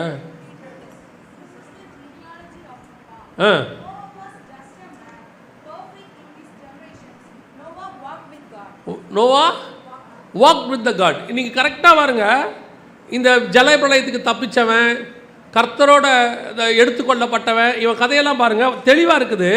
they walked with the God. இது 3வது, இன்னும் கொஞ்சம் ஸ்டாண்டர்ட் மேலே, கர்த்தரோடு கூட நடக்கிற அனுபவம். அப்படின்னா கர்த்தரோடு நடக்கிறதுனா என்னங்க? ஒருத்தன் சொன்னான்ல, சீஷன் நீர் எங்கே போனாலும் அங்கே வருவேன். கர்த்தர் எங்கே போனாலும் என்ன செய்யணும்? கூட வரணும். சீஷர்கள் 12 பேர் கூட இருந்தாங்க. நல்லா யோசிச்சு பாருங்க. கர்த்தர் எங்கே போனாலும் என்ன செய்வாங்க? இயேசு கல்யாண வீட்டுக்கு போனாங்களா இல்லையா? போனாங்களா இல்லையா? இயேசுவும் சீஷர்களும் அழைக்கப்பட்டிருந்தார்கள். 2ஆம் அதிகாரம் யோவான் 7 இருக்கு. இயேசுவும் சீஷர்களும். சரி, சீமோனுடைய வீட்டுக்கு பேதுரு இல்லை, சீமோன் வீட்டுக்கு போகிறாங்க. 12ஆம் அதிகாரம் 1வது வசனம், யோவான் 12:1 வாசிங்க. பஸ்கா பண்டிகை வர 6 நாளைக்கு முன்னே இயேசு தாம் மரணத்திலிருந்து எழுப்பின லாசரு இருந்த பெத்தானியாவுக்கு வந்தார். அங்கே அவருக்கு ராவிருந்து பண்ணினார்கள். மார்த்தாள் பணிவிடை செய்தால், லாசருவும் அவருடனே கூட பந்தி இருந்தவர்கள் ஒருவனாய் இருந்தான். இப்போ இங்கே போகிற இடத்துக்குலாம் சீசர்கள் என்ன செய்கிறாங்க? போகிறாங்க. ஓ ஓகேப்பா, சூப்பர். கல்யாண வீட்டுக்கு போனால் கல்யாண வீட்டில் சாப்பாடு, இயேசு கூட போயிட்டா. சீசர்களோட சீமோன் வீட்டுக்கு போயிட்டா பயங்கரமான விருந்து. சகை வீட்டுக்கு வாங்க போகலாம், எல்லாம் போகலாம். இப்போ இயேசுக்கு பின்னாடி போகிறதுக்கு கரெக்டாக இருக்குது. இயேசு போகிற இடத்துக்கெல்லாம் கூட அவங்க என்ன சொல்லுவாங்க? இயேசு எங்கே வந்தாலும் நாங்களும் கூட வருவோம். அதான் நான் சொல்லுவேன், இயேசுவை கல்யாணத்துக்கு கூப்பிட்டா எப்படி கூப்பிடணும் தெரியுமா? இப்போ நாம் வந்து கல்யாணத்துக்கு ஒருத்தரை கூப்பிட்டோம்னா, என்ன கூப்பிட்டா எம்டி ஜெகன் ஃபேமிலி அப்படி தானே போடணும். இப்போ இயேசுவை கூப்பிட்டா அது ஜீசஸ் கிரைஸ்ட் அண்ட் ஃபேமிலின்னு போட முடியாது. ஜீசஸ் கிரைஸ்ட் அண்ட் டிசைபிள்ஸ் கூட 12 பேர் வருவான். அப்போ இயேசுநாதரை கூப்பிட்டோம்னா 13 பேர் கணக்கு வச்சுக்கணும். இப்போ ஒரு வீட்டை கூப்பிட்டோம்னா 4 பேர் கணக்கு வைப்போம், கல்யாணத்துக்கு 2 பேர் வைப்போம், 4 பேர் வைப்போம். இப்போ இயேசுநாதரை கூப்பிட்டோம்னா எத்தனை பேர் வருவாங்க? 13 பேர் வருவாங்க. இவன் என்ன சொல்லுவான்? நீங்கள் எங்களை விட்டு எங்கேயும் போகக்கூடாது ஆண்டவரே, உங்கள் கூடவே தான் வரோம். எங்கே போகிறீங்க ஆண்டவரே? கானானில் ஒரு கல்யாணத்துக்கு. நாங்களும் வரோம். ஆண்டவரே எங்கே கிளம்பிட்டீங்க? இன்றைக்கி சீமோன் வீட்டில் விருந்துப்பா. நாங்களும் வர்றோம். சரி, இப்போ இயேசுநாதர் கூப்பிட்டார் பாருங்க, வாசிங்க. யோவான் எழுதின சுவிசேஷம்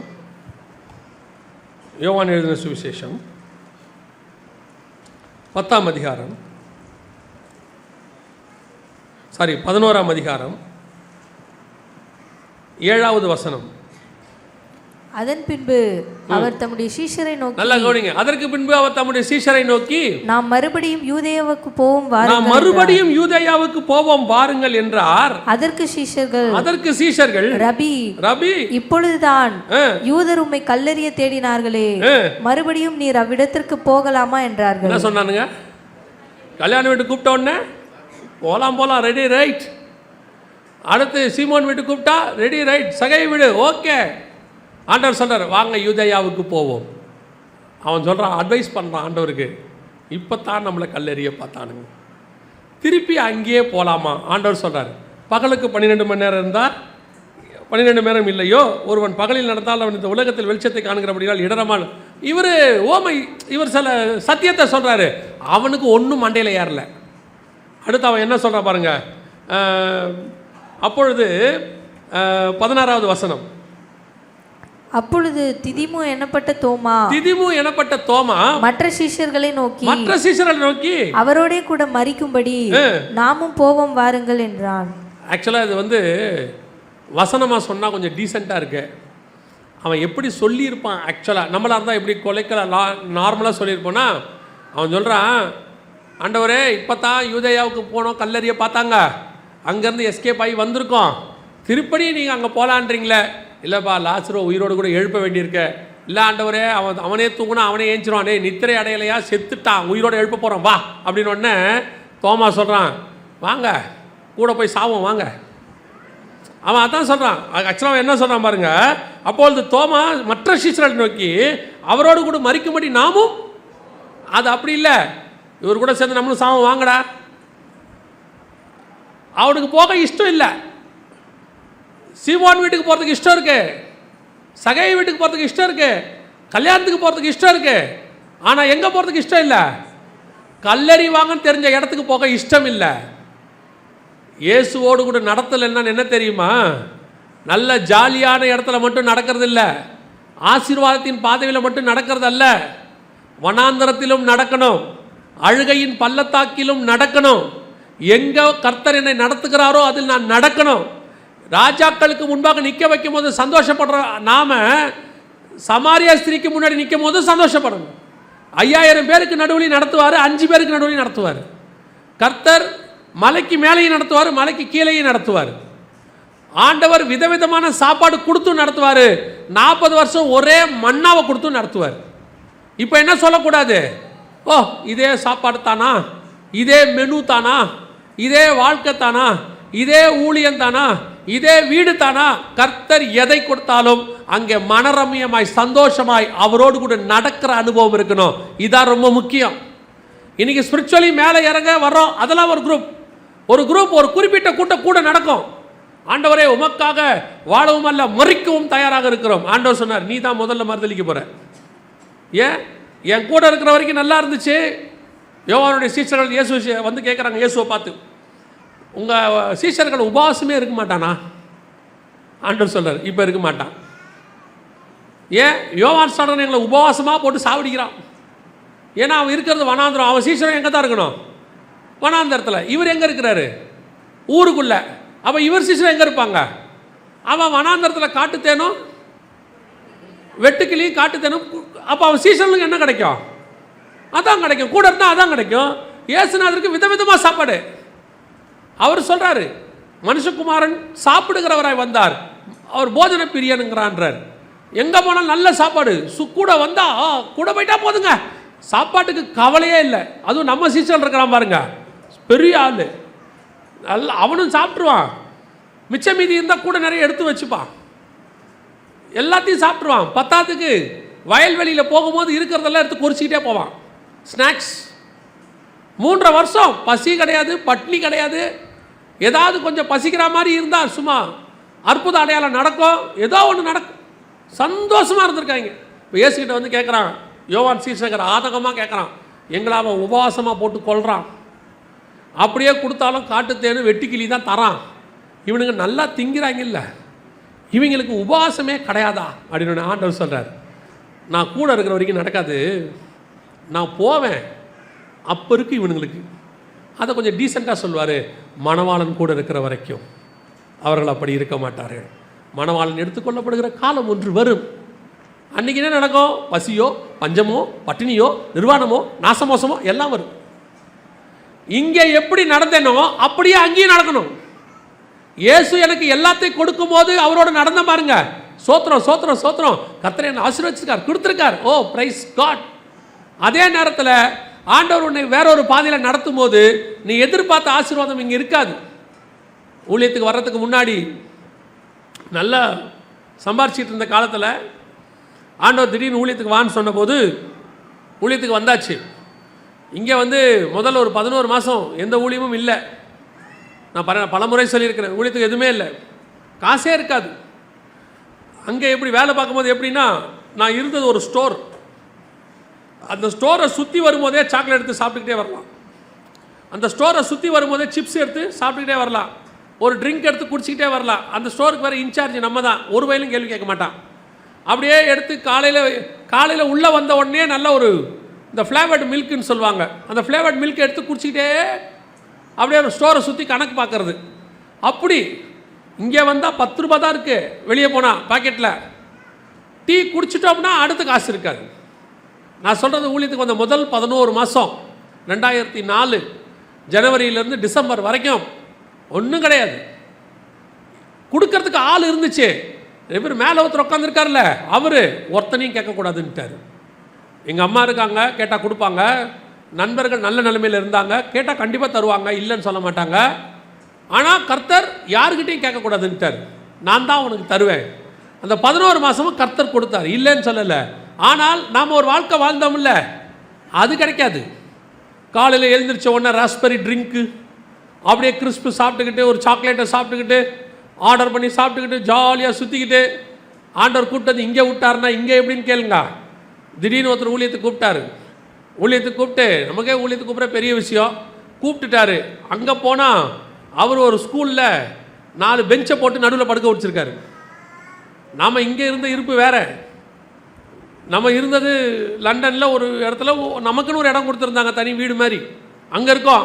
இப்போ ஊழியத்துக்கு கூப்பிட்டாங்க, கூப்பிட்டா இங்கே வந்தால் ஒரு இந்த மாதிரி ஒரு ஸ்கூலு, சர்ச்சுக்கு மேலே ஸ்கூல், அந்த ஸ்கூலில் 4 பெஞ்ச் போட்டு அதுக்கு மேலே ஒரு பெட்டு போட்டு, ஃபஸ்ட்டு இங்கே இருந்துக்கலாம்ல அப்படின்னாரு. மாட்டேன் நான் சொல்ல முடியும், இல்லைன்னா ஊழியத்துக்கு வேணான்ட்டாங்கன்னா.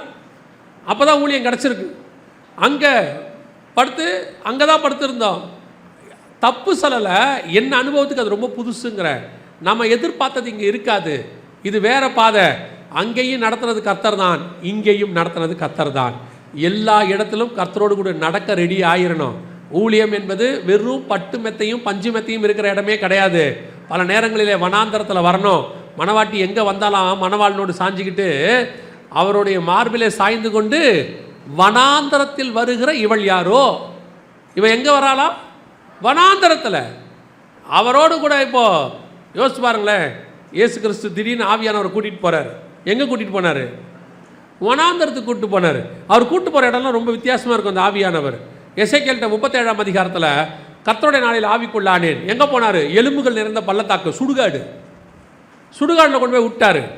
இங்கே வெளிப்படுத்தல் 17 கர்த்தருடைய நாளில் ஆவிக்குள்ளானேன், அப்பொழுது வனாந்தரத்தில் கொண்டு போய், ஆண்டவர் கொண்டு போய் விடுற இடம்லாம் எப்படி தான் இருக்கும்? வனாந்தரம் இருக்கும். ஆசீர்வாதமாக வைப்பார், வைக்க மாட்டேன்னு சொல்லலை. சில நேரத்தில் வனாந்தரமாகவும் நடத்துவார், எலும்புகளின் பள்ளத்தாக்களையும் நடத்துவார். நாம் நடந்து போக வேண்டியது அவசியமாக இருக்கும். இங்கே நடக்கும்போது எவ்வளவு மனரம்யமாய் சந்தோஷமாக இருந்தோமோ அதே மனரம்யம் சந்தோஷம் இங்கே நடக்கும் போதும் இருக்கணும். அதுதான் நீர் எங்கே போனாலும் உம்மை நான் பின்பற்றுவேன். ஏனோக்கு தேவனோடு கூட நடந்தார். 300 வருஷம் நீங்கள் எங்கே வேணால் நடத்துங்க ஆண்டவரே. 300 வருஷம் நடத்தின எல்லா இடத்துலையும் நடத்தான். முறுமுறுப்பு கிடையாது, எந்த விதமான எதிர்ப்பு கிடையாது. அதனால தான் வசனம் சொல்லுது, ஏனோக்கு தேவனோடு கூட சஞ்சரித்து கொண்டிருக்கையில் காணப்படாமல் போனான். 24வது வசனம் வாசிங்க. இங்கிலீஷில் 5:24 வாசிங்க. ஜெனசிஸ் 5:24. தமிழ்லையும் வாசிங்க பார்ப்போம். ஃபஸ்ட்டு, ஏனோக்கு தேவனோடே சஞ்சரித்து கொண்டிருக்கையில் காணப்படாமற் போலான், தேவன் அவனை எடுத்துக்கொண்டார். வாசிங்க. And Enoch walked with the God, and he was gone. God took him. God took him. அதோட அர்த்தம் என்ன? தேவனோடு கூட நடந்து கொண்டிருக்கையில் கர்த்தர் அவனை எடுத்துக்கொண்டார். இது 3வது அனுபவம், மிக முக்கியமானது. தேவனோடு கூட நடந்து கொண்டிருக்கையில் காணப்படாமல் போனான். அப்போ காணப்படாமல் போகணும், எடுத்துக்கொள்ளப்படணும் அப்படின்னா 3வது மிக முக்கியமான அனுபவம் தேவனோடு கூட நடக்கிற அனுபவம். எங்கே நடத்தாலும் நடப்பேன், எந்த இடத்துல நடக்க சொன்னாலும் நான் நடப்பேன். உப்பரிக்கை மேல் நடக்க இயேசு கொண்டு போனார் ஆவியானவர், அங்கேயும் நான் கரெக்டாக நடப்பேன். மலைக்கு மேலே கூட்டிகிட்டு போனார், அங்கேயும் நடப்பேன். வனாந்தரத்துக்கு கூட்டிகிட்டு போனார், அங்கேயும் நடப்பேன். சிலர் வனாந்தரத்தில் முறுமுறுத்து செத்தார்கள்னு இருக்கு. தாவீது உப்பரிக்கையில் உலாவும் போது பாவம் செய்தான் இருக்கு. உப்பரிக்கையில் பலகனி வழியாக நேபுகாத் நேச்சார் பெருமையானவைகளை பேசினான் இருக்கு.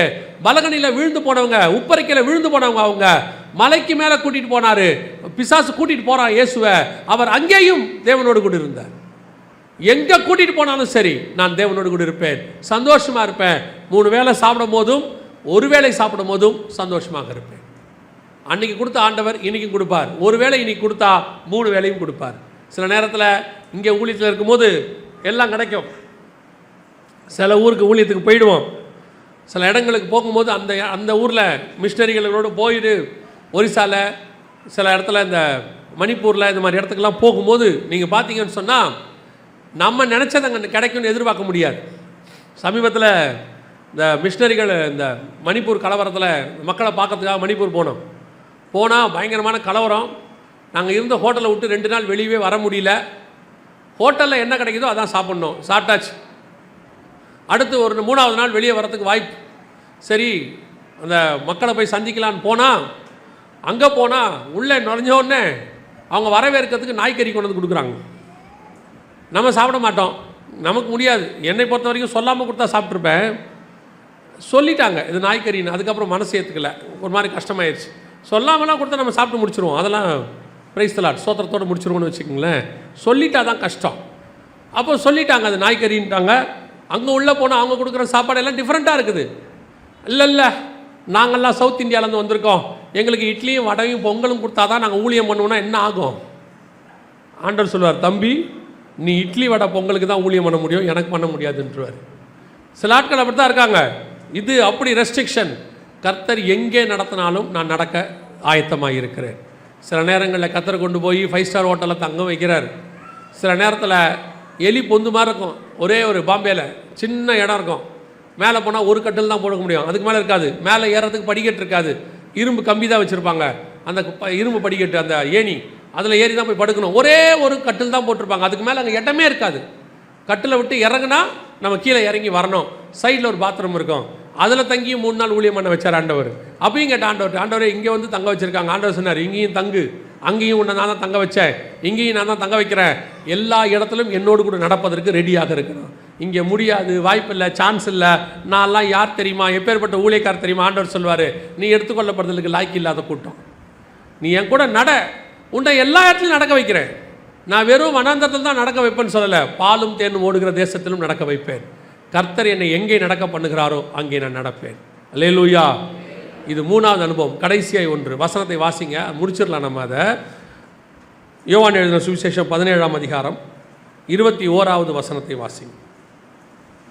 அவர்கள் எல்லாரும் ஒன்றாய் இருக்கவும், பிதாவே, நீர் என்னை அனுப்பினதை உலகம் விசுவாசிக்கிறதற்காக நீர் என்னிலேயும் நான் உம்மிலேயும் இருக்கிறது போல, நீர் என்னிலேயும் நான் உம்மிலேயும் இருக்கிறது போல, அவர்கள் எல்லாரும் நம்மில் ஒன்றாய் இருக்கவும் வேண்டிக் கொள்ளுகிறேன். இப்போ என்ன ஆண்டவர் ஜெபம் பண்றாருன்னா, இதான் நம்ம ஜெபமா இருக்கணும், இதான் நம்ம முடிவா இருக்கணும். ஒரு காலகட்டம் வரைக்கும் நாம் அழுது ஜெபம் பண்ணும்போது கர்த்தர் வந்து பதில் கொடுக்குறார், நம்ம கூட உட்காந்து ஆறுதல் படுத்துறாரு. இது ஃபர்ஸ்ட் ஸ்டேஜ். ஒரு லெவலுக்கு மேலே ஆவிக்குரிய வாழ்க்கையில் வளரும்போது கர்த்தர் எங்கே இருக்கிறாரோ அங்கே போய் அவரை பார்க்கணும், அவருக்கு முன்பாக நிற்கணும், அவர் சொல்கிறத கேட்கணும், அவர் சொல்கிறத கொண்டு வந்து ஜனங்களுக்கு கொடுக்கணும், கர்த்தர் என்ன சொல்கிறாரோ அதை செய்யணும், அவரை முகமுகமாய் கூட பார்க்க முடியும். இது ஒரு ஸ்டேஜ். இதுக்கப்புறம் இன்னொரு ஸ்டேஜ் இருக்குது. கர்த்தர் போகிற இடம்லாம் கூட போகிறது. எங்கெங்கெல்லாம் போகிறாரோ நான் அங்கே போவேன். அவர் வனாந்தரத்துக்கு போனாலும் நான் போவேன், அவர் அரண்மனைக்கு போனாலும் நான் போவேன், போய்கிட்டே இருப்பேன். கடைசியாக ஒரு அனுபவம் இருக்குது. என்ன அனுபவம்னா, நீர் என்னிலேயும் நான் உம்மிலேயும் இருக்கிறது போல அவர்கள் எல்லாரும் நம்மில் ஒன்றாக இருக்கோம். இனி கர்த்தர் எனக்கு முன்பாக இல்லை, நான் கர்த்தருக்கு முன்பாக இல்லை, நான் கர்த்தரோட நடக்கலை, நானும் கர்த்தரும் ஒன்றாய் மாறிவிட்டோம். நான் கர்த்தருக்குள் போய்விட்டேன், தேவ சாயலாகவும் தேவ ரூபத்தின்படியையும் மாற்றப்பட்டு விட்டோம். இது கடைசியாக இப்படி ஆயிடணும். கர்த்தரும் நாமளும் எப்படி ஆயிடணும்? எப்படி ஆதாமுடைய விழாவுக்குள்ளேருந்து ஏவாளை எடுத்தாங்களோ அதே மாதிரி தான் கிறிஸ்துவுக்குள்ளேருந்து சபை எடுக்கப்பட்டிருக்கு. இப்போ அவர் என்ன கேட்குறாருன்னா, எப்படி ஒரு நாள் ஆதாமும் ஏவாளும் ஆணும் பெண்ணுமாக சிருஷ்டிக்கப்பட்டு ஒரே சரீரமாக இருந்தார்களோ அதே மாதிரி நாம் எல்லோரும் ஒரே ஆவியாய் மாற வேண்டும்.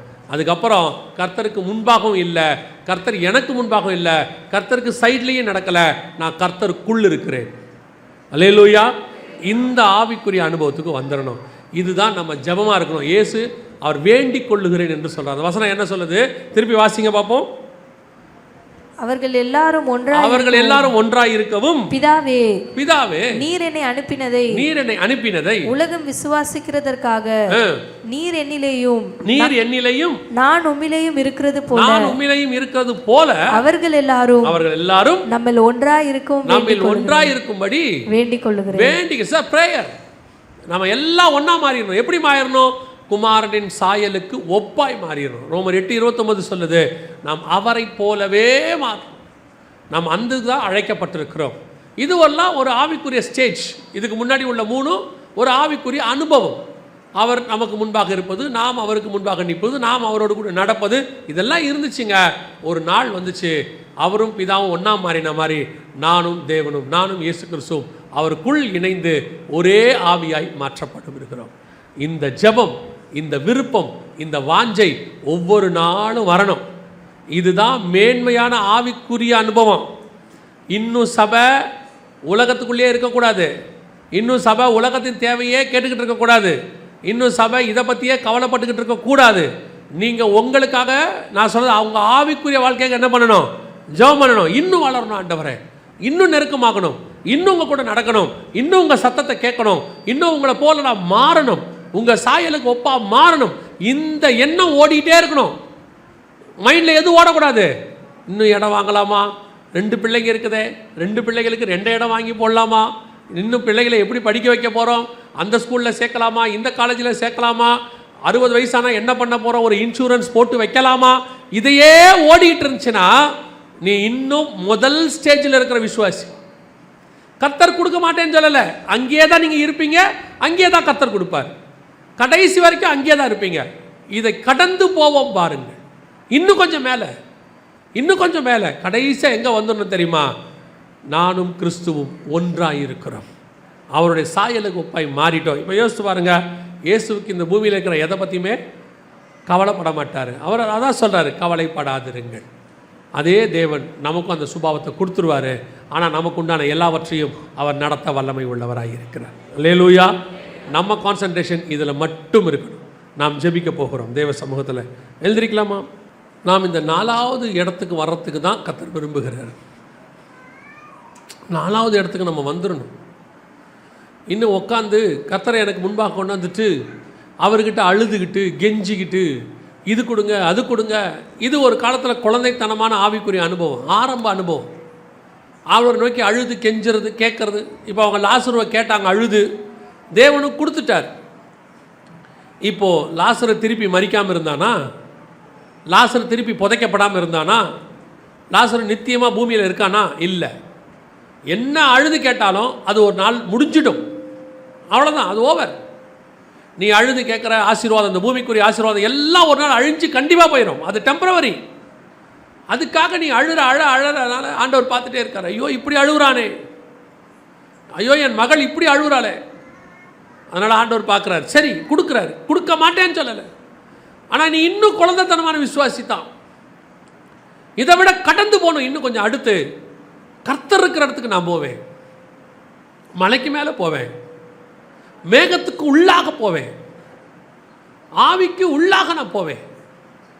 எனக்கு ஆண்டவர் புது புது காரியங்களை கற்றுக் கொடுப்பார். நான் மலைக்கு மேலே போகும்போது ஆண்டவர் எனக்கு பிரமாணங்களை கொடுப்பார். என் கண்கள் திறக்கப்பட்டு வானம் திறந்திருக்கிறதை எனக்கு காண்பிப்பார். பரலோகத்தை நான் பார்ப்பேன். சிங்காசனத்தில் ஒருவர் வீற்றிருக்கிறார். அவர் பார்வைக்கு பத்மராகத்தை போல வச்சிரக்கல்லை போல இருக்கிறார். இதெல்லாம் ஆவிக்குள்ளாகிற அனுபவத்துக்கு வரும்போது நடக்கும். இங்கே எனக்கு வீட்டை பற்றி கவலை இல்லை. இந்த அனுபவத்துக்கு வரும்போது எனக்கு காரை பற்றி கவலை இல்லை. இந்த அனுபவத்துக்குள்ள வரும்போது என் எதிர்காலத்தை பற்றின பயம் இல்லை. நான் அதையெல்லாம் தாண்டி நித்தியத்தை பற்றி யோசிக்கிற இடத்துக்கு வந்துட்டேன். அதுதான் யோவானுடைய அனுபவம், அதான் மோசையுடைய அனுபவம், அதுதான் எலியாவுடைய அனுபவம், அதான் கர்த்தருக்கு முன்பாக நிற்கிற நான். கீழே இருக்கிற தீர்க்கதரிசிலாம் ஏசபேலுக்கு பயந்து, கீழே இருக்க தீர்க்கதரிசிலாம் ஏசபேல் பந்தியில் போய் உட்கார்ந்துகிட்டு இருக்கிறான். இவனோ கர்த்தருக்கு முன்பாக நின்று கொண்டிருக்கிறான். உலகம் இன்னைக்கு ஏசபேலுக்கு முன்னாடி உட்கார்றத மேன்மையா நினைக்குது. உலகத்தின் ராஜாக்களுக்கு முன்னாடி உட்கார்றதுல மேன்மை. பெரிய பெரிய ஆளுங்களுக்கு முன்னாடி ஒரு இன்விடேஷன் வந்துருச்சுன்னா ஒரு மேன்மை. ஐயோ அவர் கூப்பிட்டுருக்காரு, பெரிய பிசினஸ்மேன். இவர் கூப்பிட்டுருக்காரு, பெரிய ஐடி சாஃப்ட்வேர் இன்ஜினியர். இவர் கூப்பிட்டுருக்காரு, மிகப்பெரியதான லீடர்ஷிப் என்டர்பிரைனர், என்னென்னமோ. அவருக்கு முன்னாடி உட்கார்றதுல, ஏசபேலுக்கு முன்னாடி உட்கார்றதுல தான் சந்தோஷம். அவர்கள் ஏசபேலுக்கு முன்னாடி உட்கார்ந்து கொண்டிருக்கட்டும், நீயும் நானும் கர்த்தருக்கு முன்பாக நின்று கொண்டிருப்போம். கர்த்தருடைய மகிமையை தரிசித்துக் கொண்டிருப்போம். கர்த்தருடைய முகத்தின் பிரகாசத்தை பார்த்து கொண்டிருப்போம். கர்த்தரின் சத்தத்தை கேட்க காத்து கொண்டிருப்போம். கர்த்தரோ உனக்கும் எனக்கும் வெளிப்பாடுகளை கொடுத்து அந்த வெளிப்பாடுகள் மூலமாக அநேகரை நீதிக்கு உட்படுத்த கர்த்தருடைய பயன்படுத்துவார். ஆவிக்குரிய வாழ்க்கை அந்த விருப்பத்துக்கு வரட்டும். அதையும் தாண்டு இன்னும் ஒரு முடிவெடு. ஆண்டவரே, நீர் எங்கே போனாலும் உம்முடைய பின்பற்றி வருவேன். உங்க கூடவே நான் நடப்பேன், உங்க கூடவே நான் சஞ்சரிப்பேன். எனக்கு உண்டானது எல்லாம் உங்க கூட தான் ஆண்டவரே. நான் நடக்கிறது உங்க கூட, பேசுறது உங்க கூட ஆண்டவரே, கேட்கறது உங்க வார்த்தை. நீங்க எங்க அனுப்புனாலும் நான் போறேன் அப்பா. நான் ஆண்டவரே ராயனுக்கு முன்பாக நிற்க வேண்டி இருந்தாலும் நான் நிற்பேன். சிறைச்சாலையில் போய் அங்கே ஒரு வீட்டாருக்கு ஞானஸ்தானம் கொடுக்க வேண்டி இருந்தாலும் நான் கொடுப்பேன். கடல் மேல் இருக்க வேண்டி இருந்தாலும் நான் இருப்பேன்.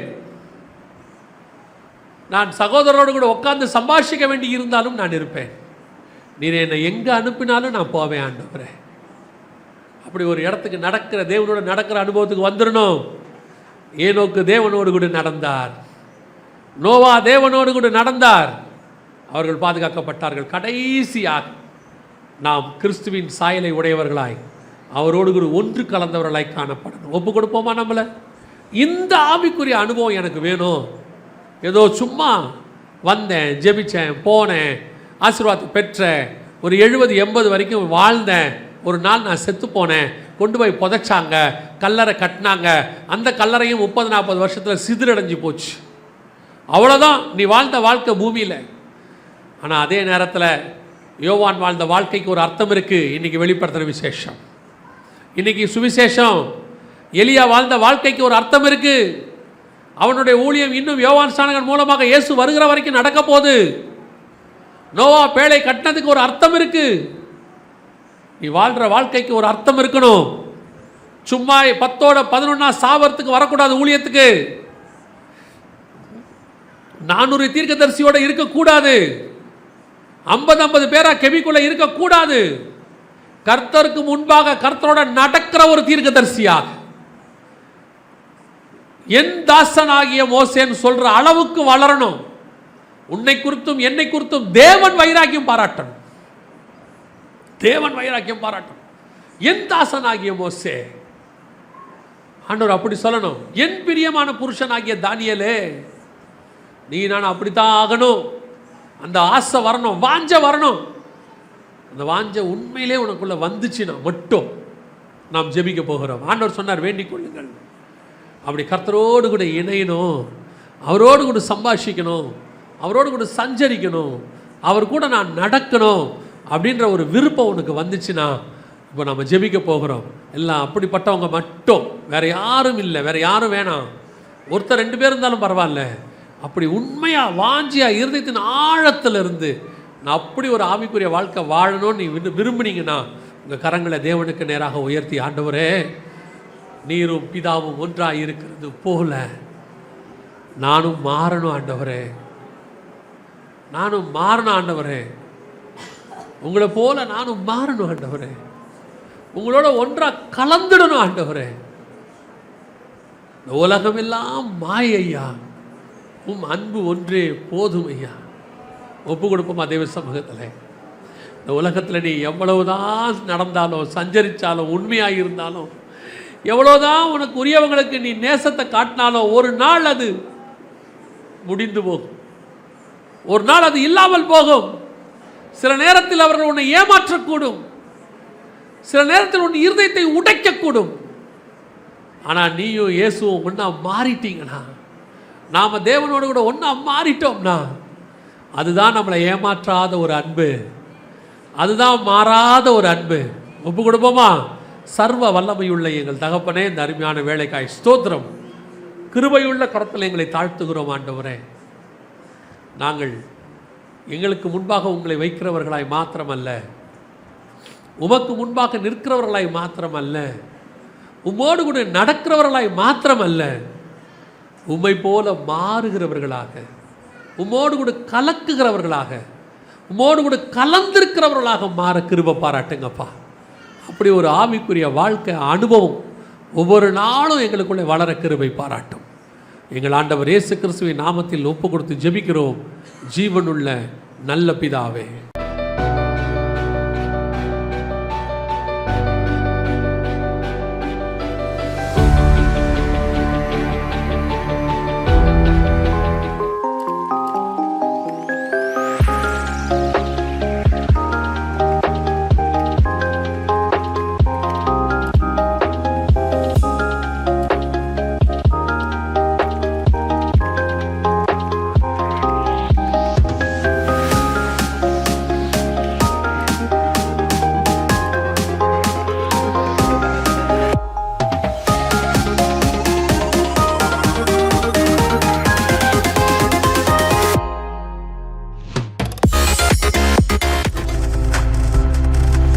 நீங்கள் பார்த்து கொண்டிருப்பது உங்கள் ஜாய் டிவி. உங்கள் துக்கம் சந்தோஷமாய் மாறும்.